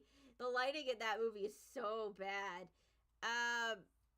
But yeah, I don't know. I mean, I will say that, like, even though I didn't think that this movie was gonna be good, I was, like, a defender of Ariana Grande. Like, I'm not really a fan of hers by any means, but, like, I mean, she started off on Broadway. She is a comedic actress. I didn't see any reason why she couldn't play Glinda. And yeah, I thought she did a really good job. I guess maybe I like the other characters in the movie didn't really stand out. Like Glinda and Elphaba definitely did. Like, they were great. I don't really have an opinion on anyone else. I mean, I know that they got an actual actress in a wheelchair to be Nessa Rose, and apparently that's the first time that's ever happened. So that's cool. I do know that the character is supposed to stand, so I don't know if they're keeping that or not. Maybe not. I don't know. Like I said, I don't really know that much about the show, but yeah, no, I liked it a lot more than I thought I was going to. I think I'm gonna put it here. I think I'm gonna put it just under I Saw the TV Glow.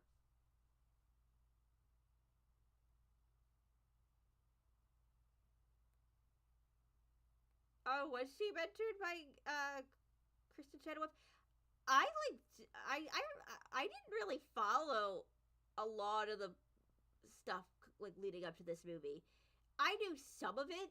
I like I said, I heard about like the fact that it was going to be like a part one and a part two, and I knew about that whole thing where somebody like edited the poster to make it look more like the musical poster, which I personally think it looks better like that. Like I I thought that having like the faces be completely in the poster, um, I thought that I thought that that just kind of took away something. Like it took away some of the mystery or whatever.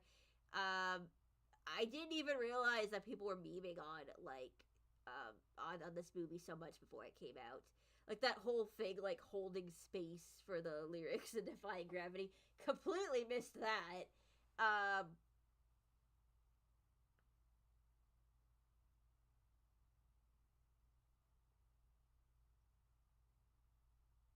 so how come she didn't play Morrible then? I'm completely blanking on the actress's name for Morrible. I know her. She's uh she's Evelyn, right? From everything everywhere all at once. I always have to think before I say the title of that movie. I always get the words mixed up. I don't know. I mean, I honestly didn't think she was like bad as Morrible, but like I don't know. It would have been cool if Kristen Chenoweth was her. I will say I was really excited when like they made their cameo when they were like in the Emerald City. I don't know why I recognize them because I've never seen Wicked. I have seen Rent, so that would at least explain why I recognize Idina Menzel. Yeah, Michelle Yeoh, right? Isn't that her name? I'm not good with names. I'm sorry. I'm dumb. I'm not. I. It's not the same person. I don't know. Yeah. I was sitting in the theater. Oh, I remember specifically that there was. It was just. I went to like a two o'clock showing or something of it. It was like a matinee, and there was like a bunch of like. It was me by myself, and then there was like a bunch of like old ladies sitting behind me. They did not like Wicked. Like afterwards, I was like in the bathroom. I had to pee so bad during Defying Gravity. I was like in pain. Like so I basically like sprinted to the bathroom afterwards, and then they came in behind me and they were just like, "That was awful. Like what the hell is that?" Like okay, fucking dramatic. It was fine. It was good. Like, you know, like like they were bitching about Ariana Grande. And my friend just saw Wicked the other day. I guess it's still in theaters. I don't know. It's been in theaters for a long time. What's it been like 2 months? And she said the same thing. She said there was some lady sitting behind her that was just making fun of Ariana Grande the whole time. It's like, what are you making fun of Ariana Grande for? She did a good job. Honestly, like I love even though like I said I've never seen the Wicked show, I've always loved the song Popular. I don't know why the hell I know it. I think because like I live in the general vicinity of Boston, they would like do like commercials a lot where I lived that was like, "Oh, come see Wicked." And they would play that song during the commercial.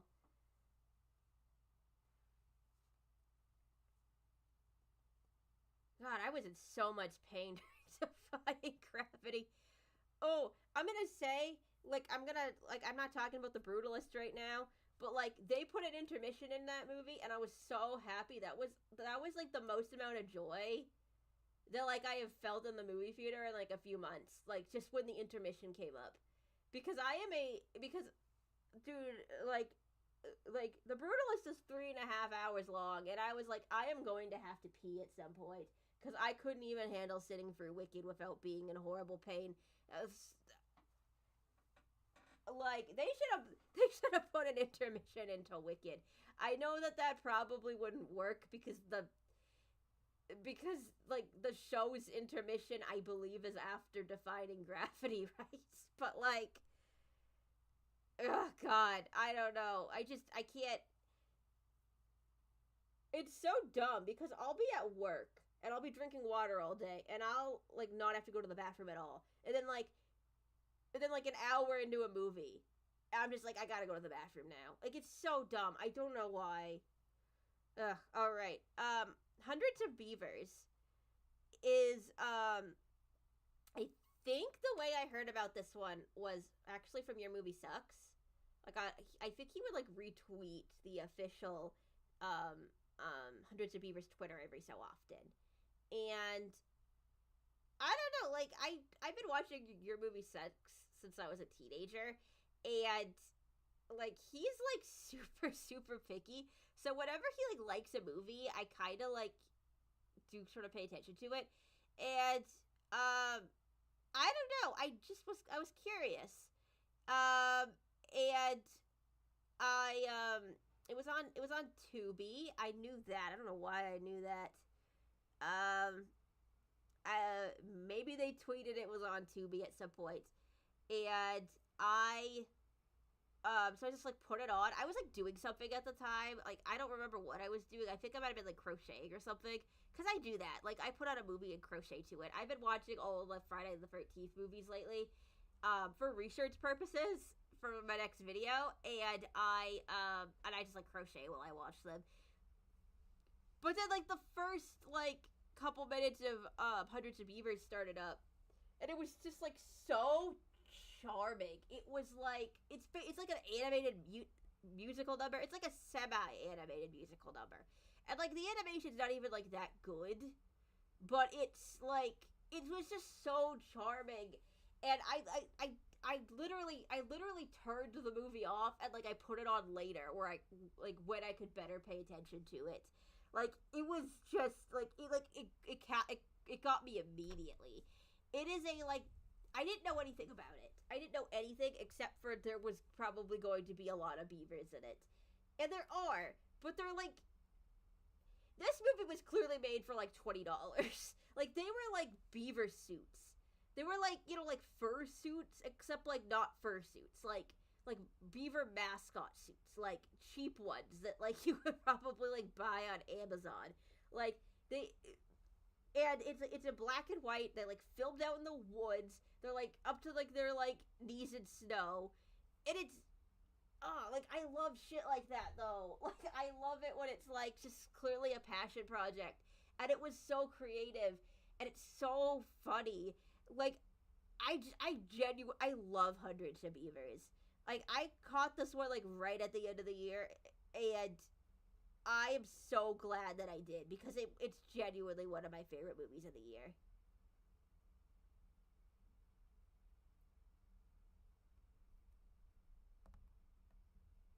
Oh, oh, sorry, I got like distracted for a second. So you would go to the bathroom during I'm Not That Girl. I I guess I could see that. I like don't really even remember that particular musical number that much. I and then I don't know. Like, I I have the worst timing when it comes to like bathroom breaks. I don't know if you were here earlier when I was talking about Heretic. I went to the bathroom because I was like, oh, I don't think anything's gonna happen for 2 minutes. I came back and like one of the main characters was dead. That also happened in Lisa Frankenstein. I came back and like the characters were covered in blood. I was like, what the hell happened? I have the worst timing. Um. Anyways, so Hundreds of Beavers, I think is gonna go like right here. Like, I love this movie. I do not have enough praise for this movie. I try to get people to watch it, and like I don't. And granted, I'm probably not doing it a lot of favors because I'm always just like, oh my god, like it was made for like $10, and like they use like cheap beaver suits. But it's great. It's like so creative. It's so funny. Maybe the only like complaint I have is that it does get really repetitive like in the middle. But like that also really doesn't bother me that much because like I was like every couple of minutes something would happen that made me laugh. Like, it's just it's like genuinely a consistent good time. Um okay, so Time Cut. So Time Cut's kind of interesting because it's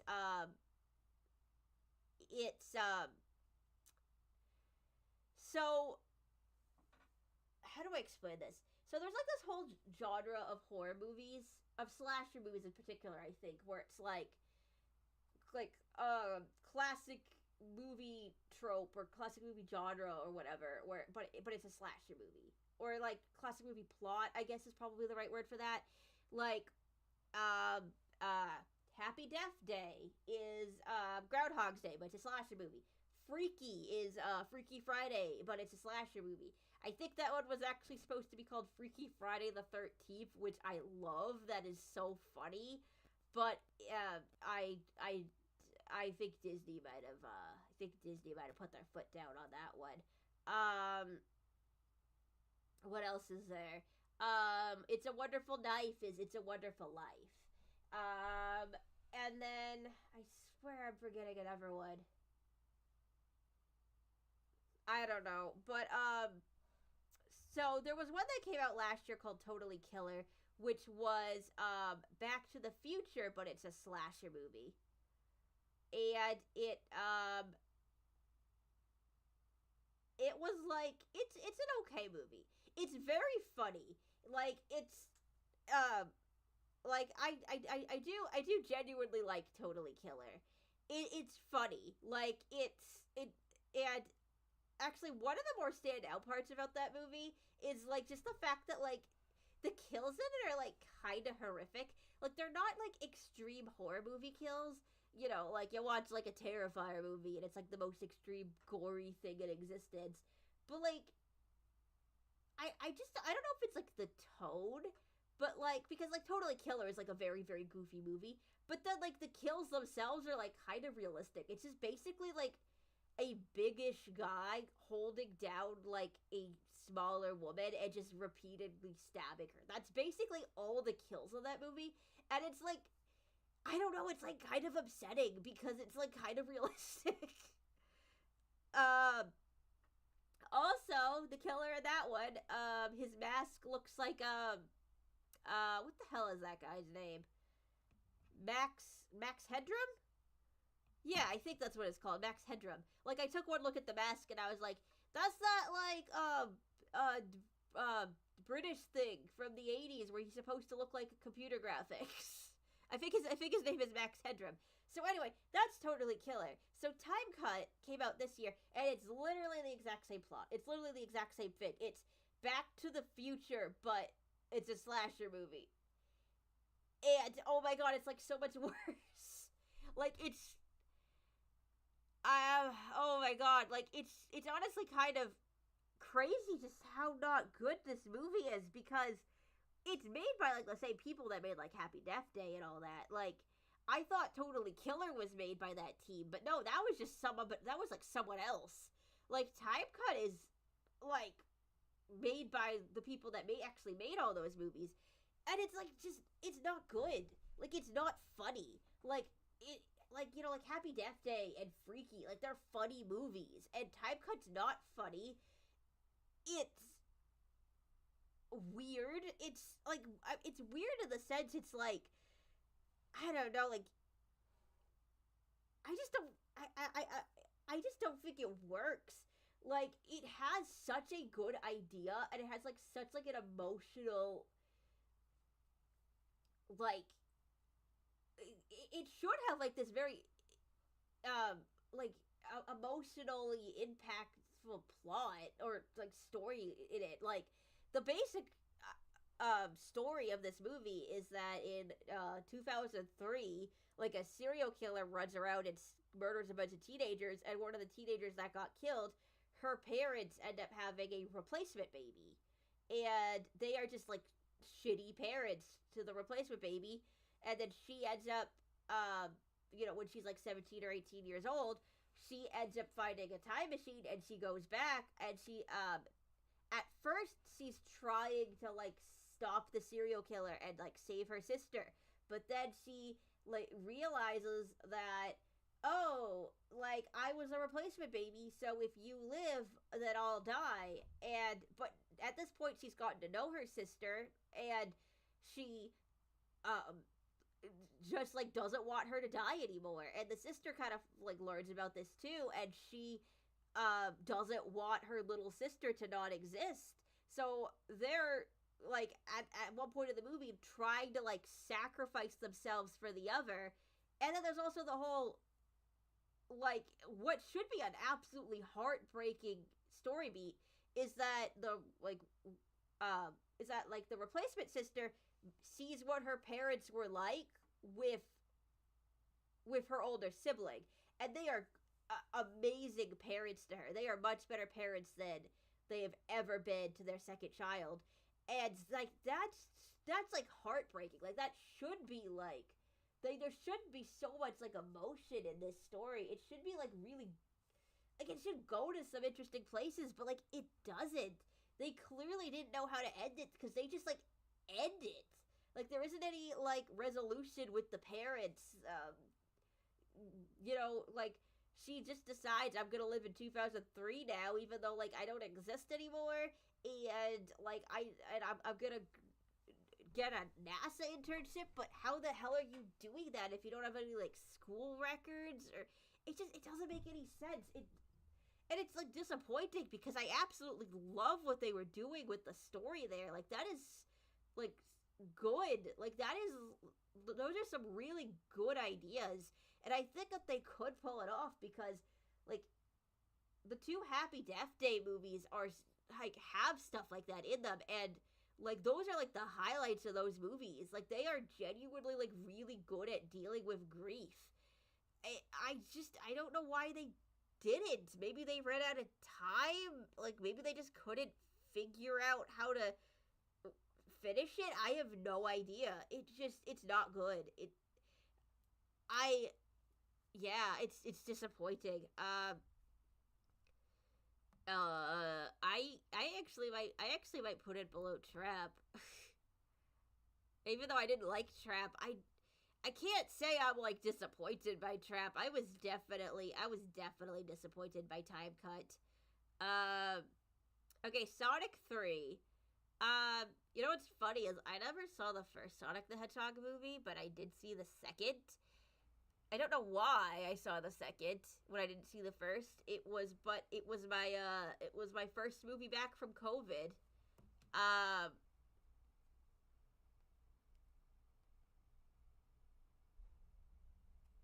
And I don't know, I just wanted to see the third one. And people were like coming out of the theater for the third one I was seeing, and they were just like, oh my god, like that was so good. Like I like blah blah blah blah. So I went to go see it.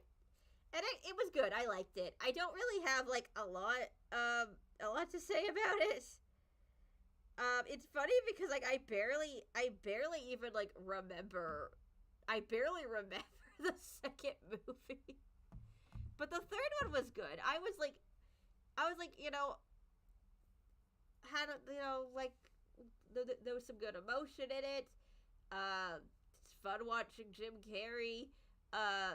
That one line, they had like this fucking line that like old Jim Carrey says to young Jim Carrey because he's like trying to like avenge his granddaughter, and he says to him, he's like, oh, you're no Maria, and like god, what the fuck was that?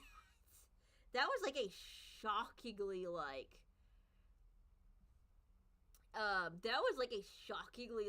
banger of a line.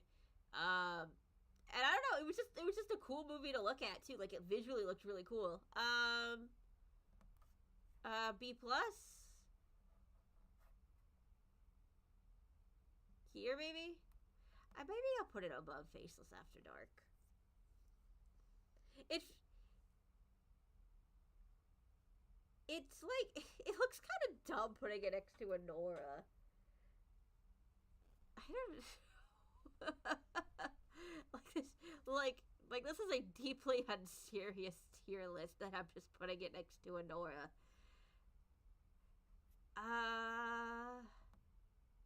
Like, do I want to put Nora up to A? Like, I don't know.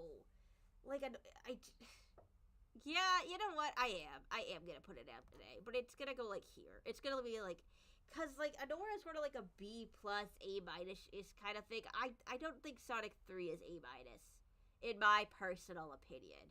It's like a solid B plus for me. Okay, Night Bitch. This was after I found out that this movie existed. This was like my most anticipated movie of the year, aside from like Terrifier 3, I guess. I don't know. It's just I heard oh yeah, Amy Adams turns into a dog, and I was like, oh, I'm sold. And it didn't come up here. It didn't come up here to theaters. I was checking. I was constantly checking. Like it was pissing me off. I was like on the AMC app every single day, and I was like, girl, where the hell is Night Bitch? How come Night Bitch isn't coming up here? And then one day my friend texted me and she was like, oh, like, just letting you know, Night Bitch is on Hulu. And I was like, oh, well, fuck, I guess it's not even in theaters anymore. But I did get to watch it on Hulu. And, I don't really know what I was expecting from it. I think I was expecting something crazier. There definitely were crazy moments. Like, she's got, like, 8 nipples at one point. Like, that was pretty crazy. I don't know if she literally turns into a dog or if it was all just like in her head. But she is basic. But I mean, like, I don't even know how relevant that is. She is basically a dog for a good portion of the movie. It is very much like like watching a woman like. How do I explain this? It's a little bit like the Barbie movie. That's a dumb thing to say, but it is. It's sort of like it kind of reminds me of that one part of the Barbie movie where like America Ferrera like gives a big speech. It's like that, but it's like the whole movie, and also like the main character turns into a dog. I don't think that makes sense. Like, the movie's about like a woman, and she's like a stay-at-home mom, and she's like losing her mind, and her husband doesn't help her, and she's trying to get control of her life, and she turns into a dog also. But like, so there's like a lot of moments where she just like, like starts giving speeches about like, like mothers, like do all this crazy stuff with their body, and they like perform miracles with their body, and like they just like don't get like the respect they deserve. And it that's what it reminded me of, was like that one part in the Barbie movie. Anyway, like Night Bitch was fine. Like I liked it. I feel like I liked it a lot more than other people. I was a little bit surprised when like I was looking at people's reactions, and a lot of them were negative. I thought it was good. Like, I was invested in it. I wish maybe it was a little more nuts, like I thought it was gonna be, but like it was fine. Um, I'm gonna put it maybe like, yeah, probably here. No, well, mm, actually that might be the best spot for it right there. Okay, bloody axe wound. I actually don't think this is supposed to, I think this was like the last one I watched in theaters. So if I was still trying to go in order, it would be like here, but whatever. It got messed up. So bloody axe wound. I just randomly saw this on the AMC app one day, and I was like, okay, I'm trying to see all the horror movies that come to theaters. We're gonna go watch Bloody Axe Wound. I had absolutely no idea what it was about. I Googled it, I think, or I saw the like description on the AMC app, and it said that the main character's name was Abby Bladecut, which I thought that was like really funny. And yeah, it's it's actually like a good movie. Like, it's very odd. Like, it's meta. It's meta in a very bizarre way. Like, I think I know what they're going for, but it's very bizarre. Like, the movie's basically like a Jason Voorhees like killer adopted a daughter at some point, and now she's like 16 or 17 years old. He's getting old, I guess, and he's like an undead killer, but he's getting old. He can't quite kill the kids like he used to, so his daughter is going to take his place in like the family business, as they call it. And the family business is, they basically run a video store which sells their movies. like the dad is the slasher killer in the movies, but he is actually killing the people that live in the town. So like he'll go on like a murder spree, and then the next day there'll be like a box of VHS tapes showing him killing all those kids. It's very strange. And like on some level I kind of get it. I don't know if I could put it into words. It's weird. But the part of this movie that I actually really enjoyed, that I thought was really cool, was that it's basically about the way that we view these like expendable slasher movie characters. Uh, Abby, you know, like, uh, so they basically get like a list of all the people that they have to kill, and they don't know who sends it. I'm guessing it's like the director, right? Like that's I think the point is that they are in a slasher movie, and whoever's making the movie, whoever the writer, the director, whoever, gives them a list of the people they have to kill. So Abby goes in, like starts going to high school so that she can find all these kids that she's supposed to kill, and she ends up not being able to do it because they suddenly become humans to her. Like when they get the list initially, they're like, "Oh, I wonder what these kids did to deserve it," and the stuff that they do to deserve it is like smoking and like skipping school and like having underage sex, but it's like all just like totally like mundane teenager activities. It's not anything that's actually worth dying for. And she like just starts to see her victims as humans, and she doesn't want to kill them anymore. And she starts to see like the impact that their killings are having on the entire town. Like there's a part where she goes to a diner and there's like this huge like wall of like all the victims. It says like, "We love you, we'll never forget you," or something like that. Like I thought that shit was really cool. And there's also like this like crazy Ralph. Well, wait, no, that's not what I. Okay. Abby has this friend who like owns a laundromat or something like that, and he's like a theater kid. Like he likes to like dress up, and he just like he's so funny. Like he just like dresses up as Crazy Ralph at one point, and I just like busted out laughing. Like he just like he saunters in Crazy Ralph's like exact outfit, and he just starts doing his old. I can't explain it. It's just so fucking funny. There's also this scene where like she's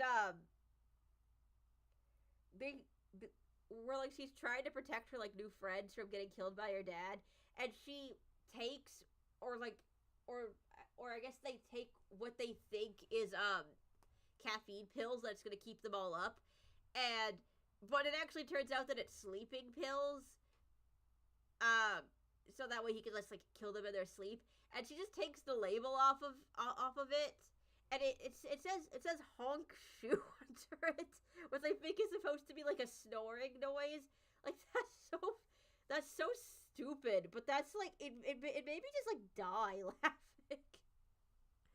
I like this movie. I don't know. Like I don't know if I like love it. Like it's one of those things where it's like I probably am going to start like loving it like when I think about it more. But I literally just watched this a few weeks ago. I feel like I haven't had like a sufficient enough time to like think it over, because like I said, the meta stuff is very weird. Like it's bizarre. I'm gonna put it as here, I think. Like it's like it is sort of like a Faceless After Dark kind of like movie, so I think those two should be next to each other. I do like Faceless After Dark more though. Okay. Nosferatu, which I was looking forward to this one. I like Robert Eggers movies. I didn't know the Northmen existed until like a couple weeks ago. I do not know how I missed that. So I haven't seen that one, but I love The Witch and I like The Lighthouse a lot. And Nosferatu was pretty good. My sister's like a huge fan. Oh my god, it's already like 11, after 11. Okay, we're getting close to the end here though. My sister's like a huge fan of the original Nosferatu from 1922, so she was like a little bit like, I don't like how he's got a mustache and blah blah blah blah. I don't have an issue with it. I feel like I feel like there's like a lot of people that like this is like their favorite movie of the year and like they love it. I liked it. I thought it was good. It might be one where like I'll like rewatch it and I'll think it's like amazing. But like for right now, I'm just kind of like, yeah, it was good. I liked it. It probably my favorite part would be like the whole sequence where Nicholas Holt, what the hell was his character's name? Hutter, and he like is like in the forest and he like encounters like the carriage with the black horses. Then he goes up to the castle and he's just like so like terrorized the entire time. Like he looks like he's like on the verge of like panicking the entire time. He's like in a trance. That whole part was so good. Like everything with him like going up to the castle and being in the castle was so good. I think I actually might put that above I Saw the TV Glow. It's like an A plus. I think I don't really want to put it in S. Maybe if I like rewatch it, it would get put to S. But like right now, I think I'm gonna put it in A plus. I have so many things in A. Oh my god. Okay, Frankie Freako. This is a movie from Astron 6, although they are not called that anymore. They, I guess, disbanded.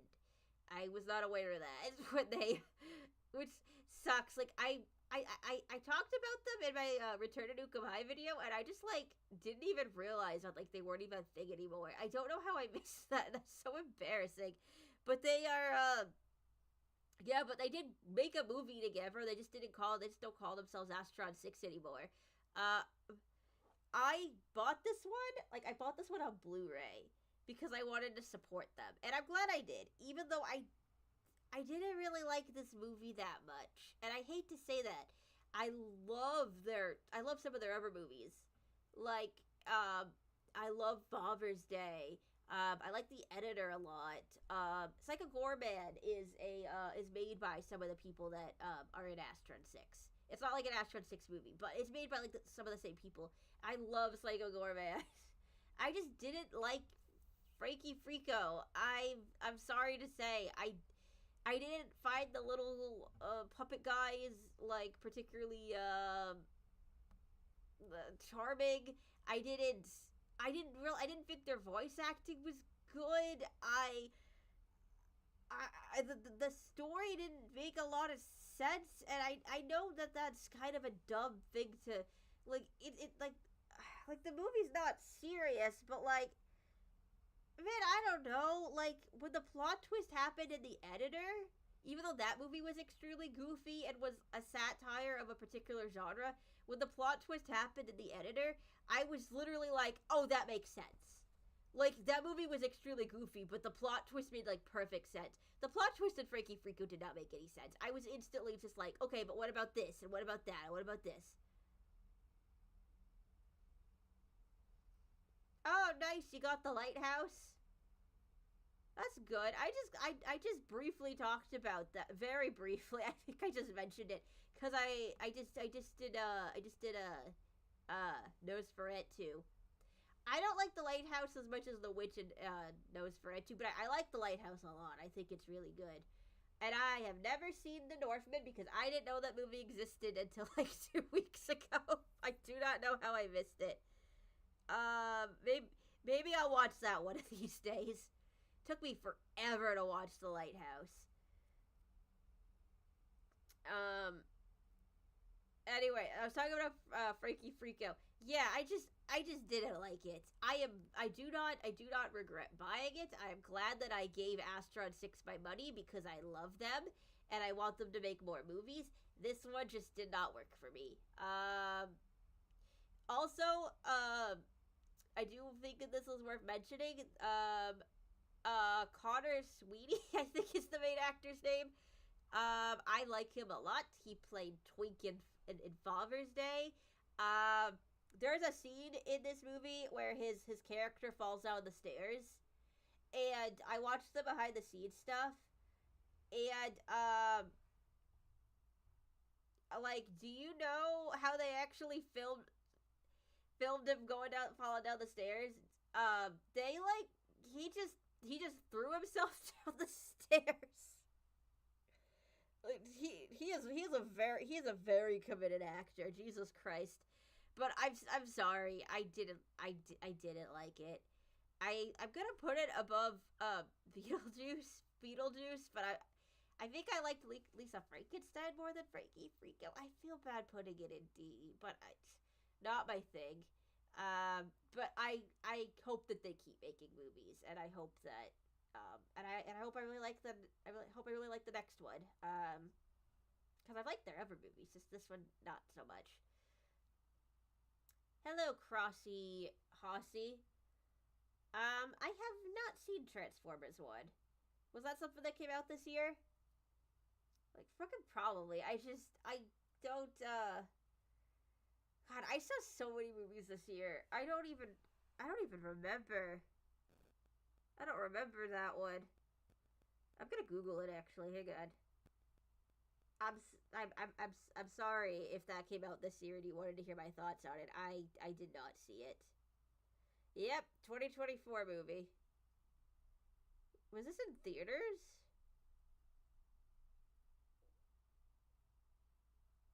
Oh, it's like somewhat recent too. It's from September. Yeah, sorry. Chris Hemsworth. Oh, okay. Yeah, sorry, I didn't see it. Maybe I'll try to check that out then. I didn't catch everything. I definitely did try. Some of these at the end here, I didn't even watch until 2025.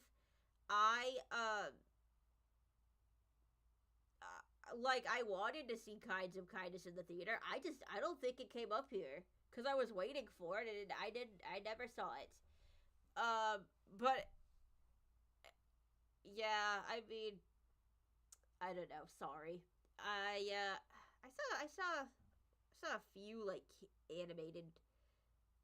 Almost all the animated movies I saw were kids movies, but Memoir of a Snail is not a kids movie. I didn't see Flow, but I do regret that because I think it did come up here very briefly. I don't know why I didn't see it. I bet I would have liked that movie. I just didn't watch it. Maybe that'll come out on streaming. I missed a lot of shit. Okay. So Y2K is okay. My sister saw it before I did. Like, she just texted me one day. She's like, "Oh, I went to go oh, she's like, "Oh, I went to the movies, by the way. I saw Y2K." And I was like, "Oh, is that good?" Um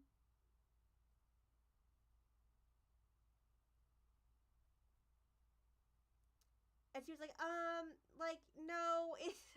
She's like, "I didn't really like it that much." And my sister was born in the year 2000, so she was born after Y2K, so I was kind of like, you probably didn't like it because you didn't get any of the references. But, like, I also didn't get a lot of the references. I was born in 1996. I was 3 years old when Y2K happened. I do not remember it. I'm actually a little bit resentful of the fact that I don't remember the like something as big as like being alive for like a new millennium. Like, that's kind of a big deal, and I don't remember it, and that sucks. But nothing I can do about it. It just really wasn't my thing. I really liked the Dead Meat podcast episode where they talk about it because um they were like fangirling over like Fred Durst and like all like the references in it, and I thought that was nice. Like it was nice to see someone that like the movie was made for like react to it, because it just, I don't think it was made for me. Um there was parts of the movie I liked. Probably the funniest, one of the funniest scenes I've seen this year definitely happened in Y2K. There's this guy, and he's like a giant bully, and there's like a whole sequence where they're like trying to escape from like the robots that came to life and all that, and he like puts on I think it was roller skates, and he's just like, oh, I'm like the roller skating champion of 1999, whatever the hell he says. And then there's like a like tipped over basketball hoop, so it's just like a pole on the ground, like it looks like a rail, and he just is like, hey, watch this, and he jumps on it to grind it or whatever, and he just like falls and hits his head and dies. It was it's just so fucking funny. Like I was sitting in the theater with like maybe like 5 other people, and we just all had the exact same reaction where we sat there for like 10 seconds, and then we realized that he was dead, and we all just started laughing.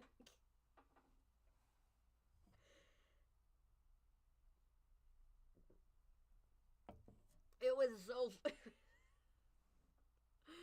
I don't know. I don't know if I described it well enough, but like that was like the only part of the movie that I'm like that was like genuinely like really that was like really funny. Also, like the death of the best friend was like surprisingly well handled. Like I do kind of agree with the people that are like, I wish that character didn't die because like he was like the highlight of the movie, but I don't know. I thought it was kind of cool that they killed off like the comic relief best friend character so early. Like I feel like you don't see that much. That was genuinely unexpected. Um, but yeah, I don't know. I'm gonna give it a C. Yeah, I'm gonna put it there. I'm gonna put it above Fall Guy.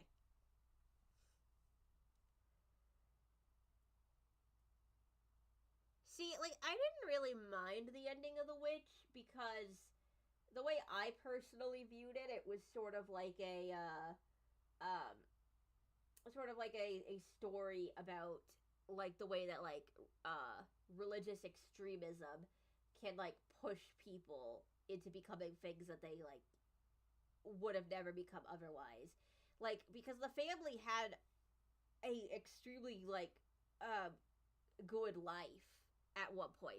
Like they talk about like, oh, like we used to live in England and we used to have like glass on our windows and stuff like that. And then they got kicked out of England because of the dad's extremist views, and then they got kicked out of the village because of the dad's extremist views, and then they're just like living at the edge of the woods, and they're like starving. They're on the verge of like death, and um, they're I don't know. There's like this irony in it because the dad's extreme views is to like, you know, he's trying. He genuinely thinks that he's like keeping his family safe from the devil by being so extreme, but like he's basically like hand hand hand delivering his family to the devil. Like particularly at the end, like the daughter. At that point, like, what choice did she have then to join up with the devil? Her entire family was dead. Like, she didn't have anything left, and that wouldn't have been the case if it wasn't for the dad's actions. That's the way I personally viewed it. I don't know. I I just genuinely really liked that movie. I almost bought there was like a beanie. My mom and I went to Salem in October, and someone had a beanie that had like Black Phillip on it, and I almost bought it, but I didn't. Okay, werewolves. This was the werewolves was like a goofy movie, but like it wasn't like, I don't know, it wasn't goofy in like a way that was like super fun. Like it was, I don't even really have that much to say about it. That's just how I felt. Just like it's The Purge, but like with werewolves, and I don't know. It just wasn't my thing. I'm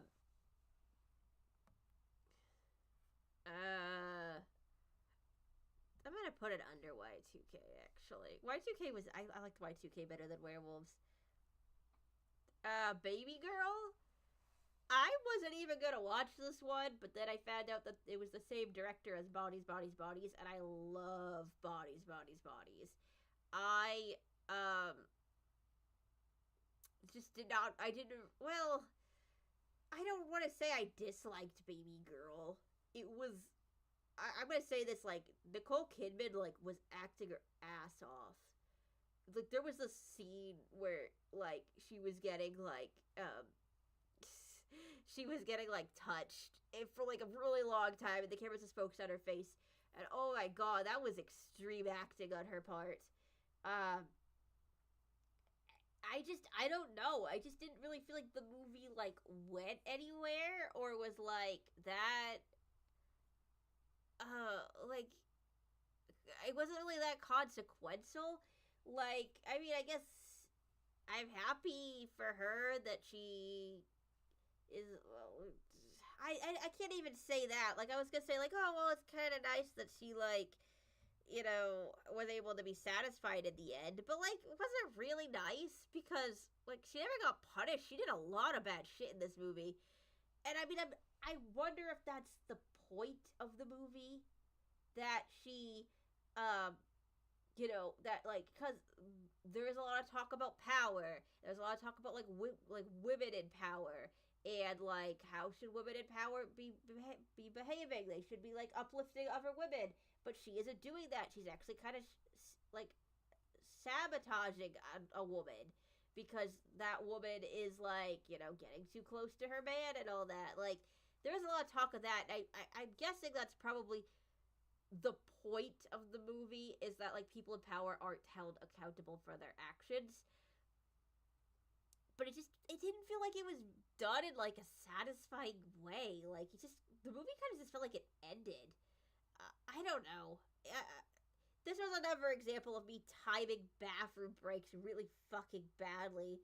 Because there was again, like, I was like, oh, I think a sex scene's about to start. Let me just run to the bathroom real quick. And I come back, and, like, the husband's there, and he's having a panic attack. It's like the climax of the movie was happening. I was like, oh my god, shit. Fuck. Yeah, but I don't know, just didn't really enjoy it that much. I feel like I don't want to put it, like, too low, just because, like, I don't know, like, Nicole Kidman definitely made it, and it's, like, it did have really good music. Like, I'll say that. Like, the music in this movie was, like, really good. It's slowly getting moved up. I'm gonna put it here, because I think I like it more than Drive Away Dolls, but I do not like it more than Late Night with the Devil. I don't think.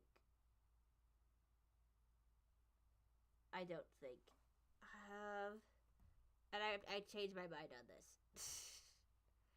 Okay, so next one is Kinds of Kindness, which I really didn't know anything about it.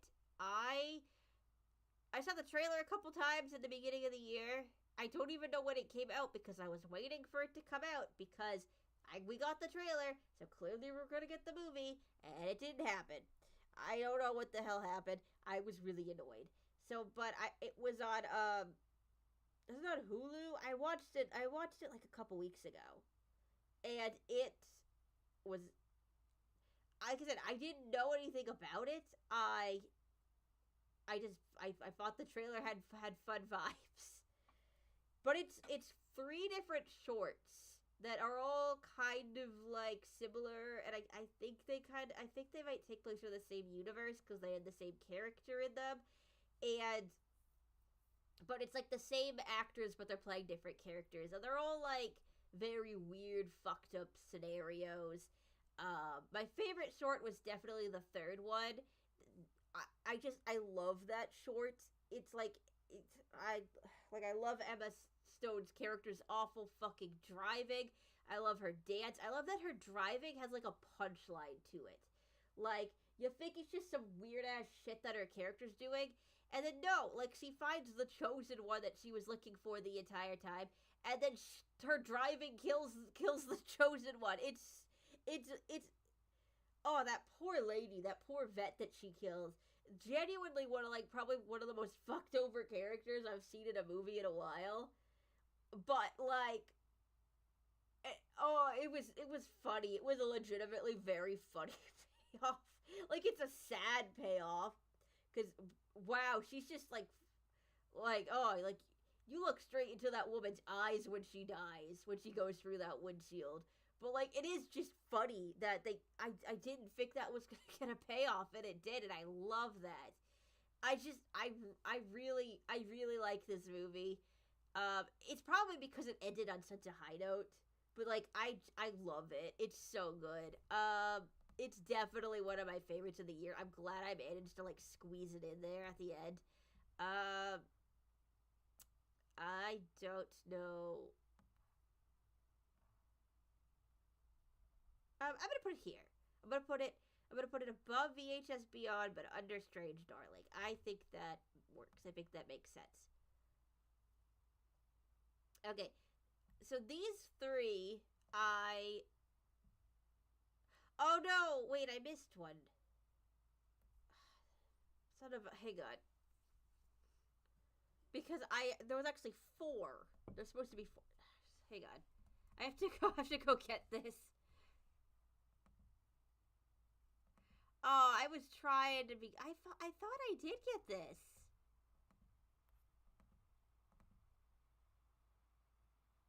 I guess the poster doesn't have to be big. Is there one that's bigger? Is this better? I'm sorry. The stream has just been interrupted. Hang on. Hang on. I wanna do with the snipping tool so I can like look in the folder while I'm doing it because I everything in there I think is a PNG.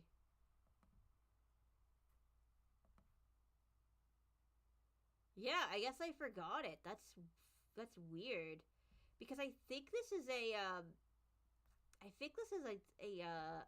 2024 movie.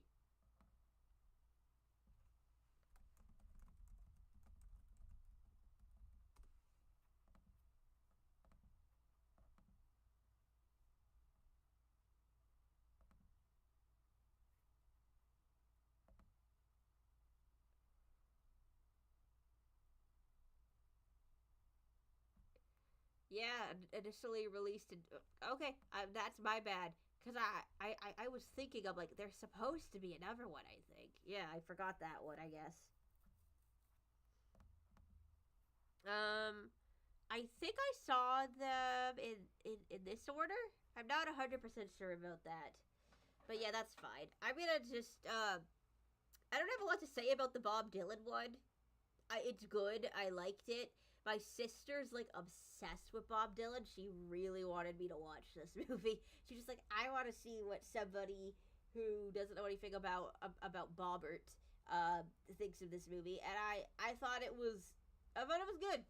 I really just don't have that much more to say about it. Like, it's a good biopic. It's perfectly serviceable. Uh, we're gonna give it the highest B. I think that's a good spot for it. It beat Sonic. Um, Better Man is. I like Better Man more. I didn't know if I was gonna like it. I'm an American. We don't know who Robbie Williams is over here, but I don't know. Like I saw like the chimp thing. I was so fucking confused. I'm like, what is this? Like, is this like story about like a chimp person who's trying to make it in society? No, it's a biopic, but they turned him into a chimp. It's very unusual, but I kind of respect it. It's fun. Like there's genuinely some fun sequences in here. I teared up twice. Um, I liked it. It is getting. I did not even realize there was so many A's. Jesus Christ. It is. I'm gonna put it under an aura. I think. I actually maybe see. See, this is good because this is a good spot for it, and also it's next to Monkey Man, and that's very appropriate. Plus, like they got the man at the end too, so it's just very like cohesive. Uh, I'm so looking forward to being done. I've God, this is like we're on like hour like 6 or 7 of me trying to do this. I don't know if I'm ever gonna do this again. Okay, the last Showgirl. I didn't like it. Oh, I do want to say for the record, Better Man, I don't think it got released in the US until 2025, but I'm counting it as 2024 because it got released in a good a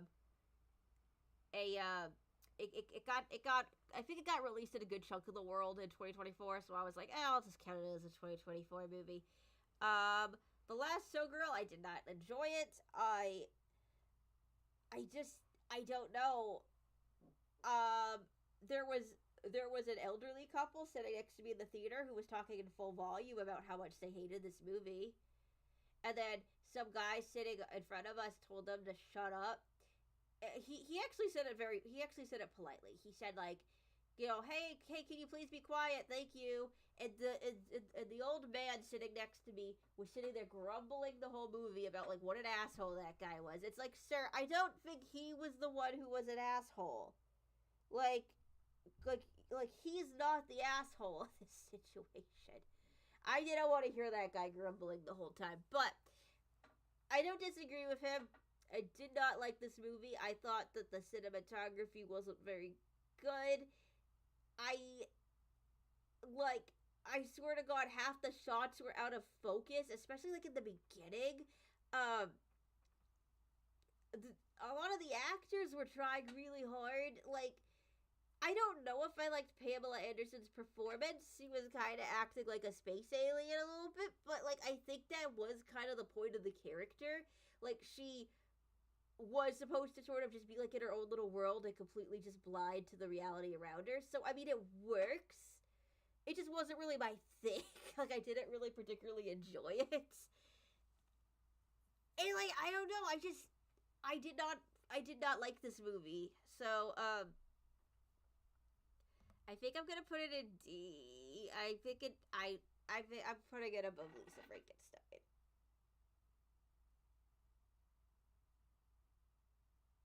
I'm just kind of looking now because I'm like, do I have like a top, like a bottom 10 now and all that? Like, I'm gonna find that out in a second.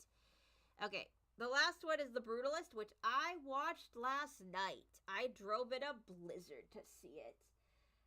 This is a 2024 movie, but I believe it just got a wide release. But I'm counting this as a 2024 movie. And it was good. It had an intermission, which was great. Like, yes, I wish more movies had intermissions. I was so excited. I got to go to the bathroom. I'm gonna say that I liked the first half better than the second half. It's gonna be kind of hard because this is a very big, epic movie, and like it's beautiful. There are so many just gorgeous sequences in this. But like I literally just watched it, and sometimes, especially with something this big, I need like a little bit of time to like process it. Like I don't know how I feel about like the ending, or there's like a handful of scenes that are like really weird and fucked up and controversial, and like I don't have a problem with them, but I don't feel like I haven't like digested them yet.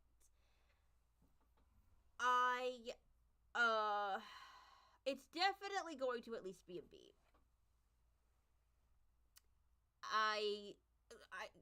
I don't know. Like I said, like the like music is great, the visuals are great, the acting's really good. I heard they used AI, so that sucks. I'm I can kind of accept them using it.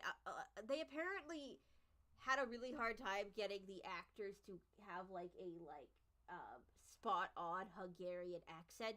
So there was a one line where they like used AI to like fix the accent, and I guess that's okay. I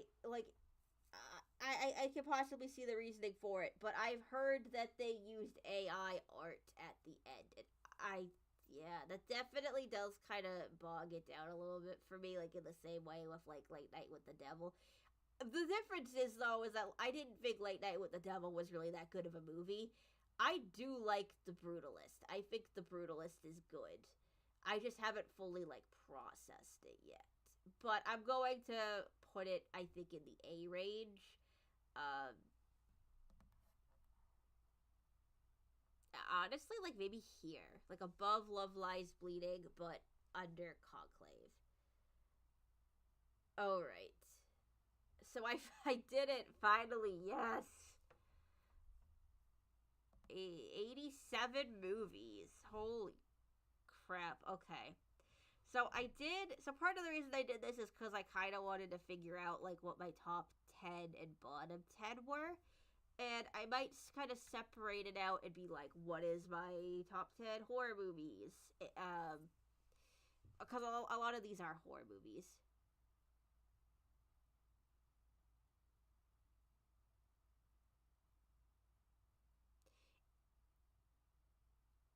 See, what I think is cyberbullying, isn't that um, is that not the, what's her name? Emily Osmond from like Hannah Montana. They made a different version of. Is it like the same basic plot? Is he being cyberbullied? Like, is it a horror movie or is it just like is it like a is it a movie about why cyberbullying is bad? Okay, but let me see what my top 10. How many do I have in S? One, two, three, four, five, six, seven, eight, nine. Oh, perfect. Look at that. And I think I do actually stand by this. It does feel kind of weird having VHS Beyond be in the top 10, but I mean, I did really like that movie.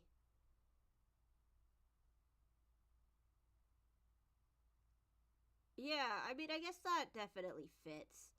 And then what's my bottom 10? So, Mousetrap, afraid. It's funny to me that this is down here, but like, I really don't like that movie. I really do not like the new Speak No Evil. I hate that that movie even exists. It is on my bottom 10. I do not give a shit. I was thinking that The Strangers Chapter 1. I forgot these two movies existed. And then this one just I hated a lot. Okay. So 1, 2, 3, 4, 5, 6, 7, 8, 9, 10. Ooh, Tarot just like squeezed it at the end there. I feel like I feel bad for the Shade being in the bottom 10, but like oh, I was bored during that movie. I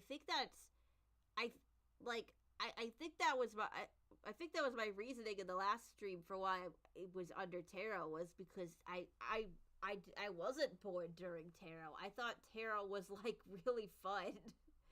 Like it wasn't a good movie and I can't really say like I necessarily enjoyed myself, but like I was laughing and making jokes and stuff. Like I was alone in the theater. I was acting like a little bit of a jackass. I was bored during The Shade. Okay. So that's cool. I got like my top 10 and bottom 10. I am pretty happy with this. Like I said, it does feel weird having a VHS movie in my top 10 of the year when I've watched like so many of them. But like I don't know like what would replace it. Like some part of me is like I should put like I saw the TV glow, but I don't know. Like I feel like that one's like an A plus movie, and I now I'm starting to think if VHS Beyond should be in S or not. I did really like it though. But now I'm just sort of like, should I put it like under Wicked?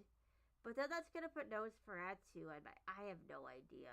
I'm gonna just have to stick with that, even though it looks kind of funky to me.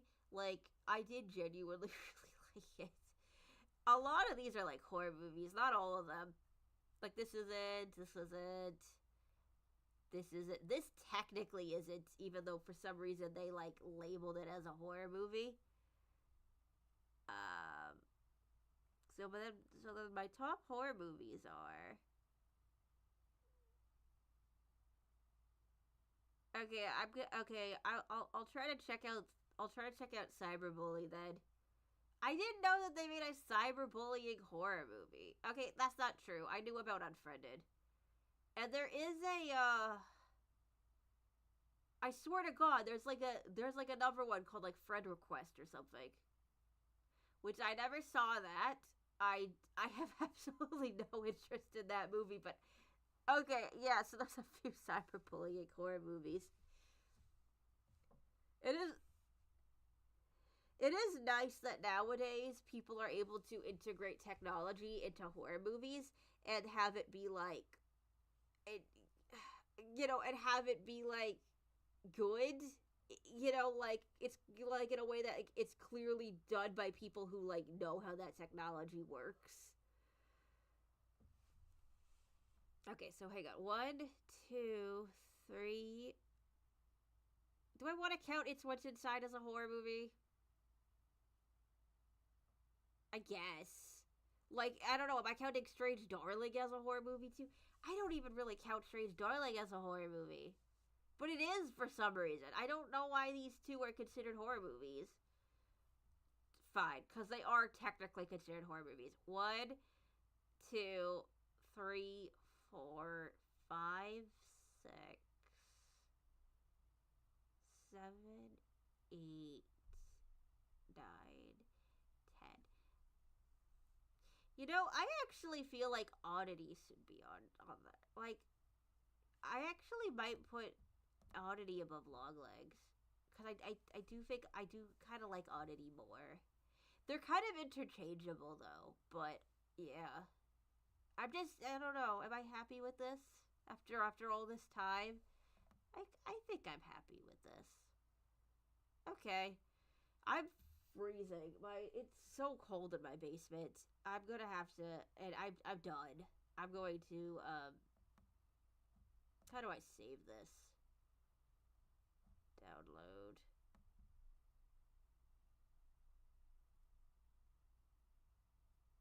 I'm gonna I'm gonna save this. I'm going to. Why is this not fucking working?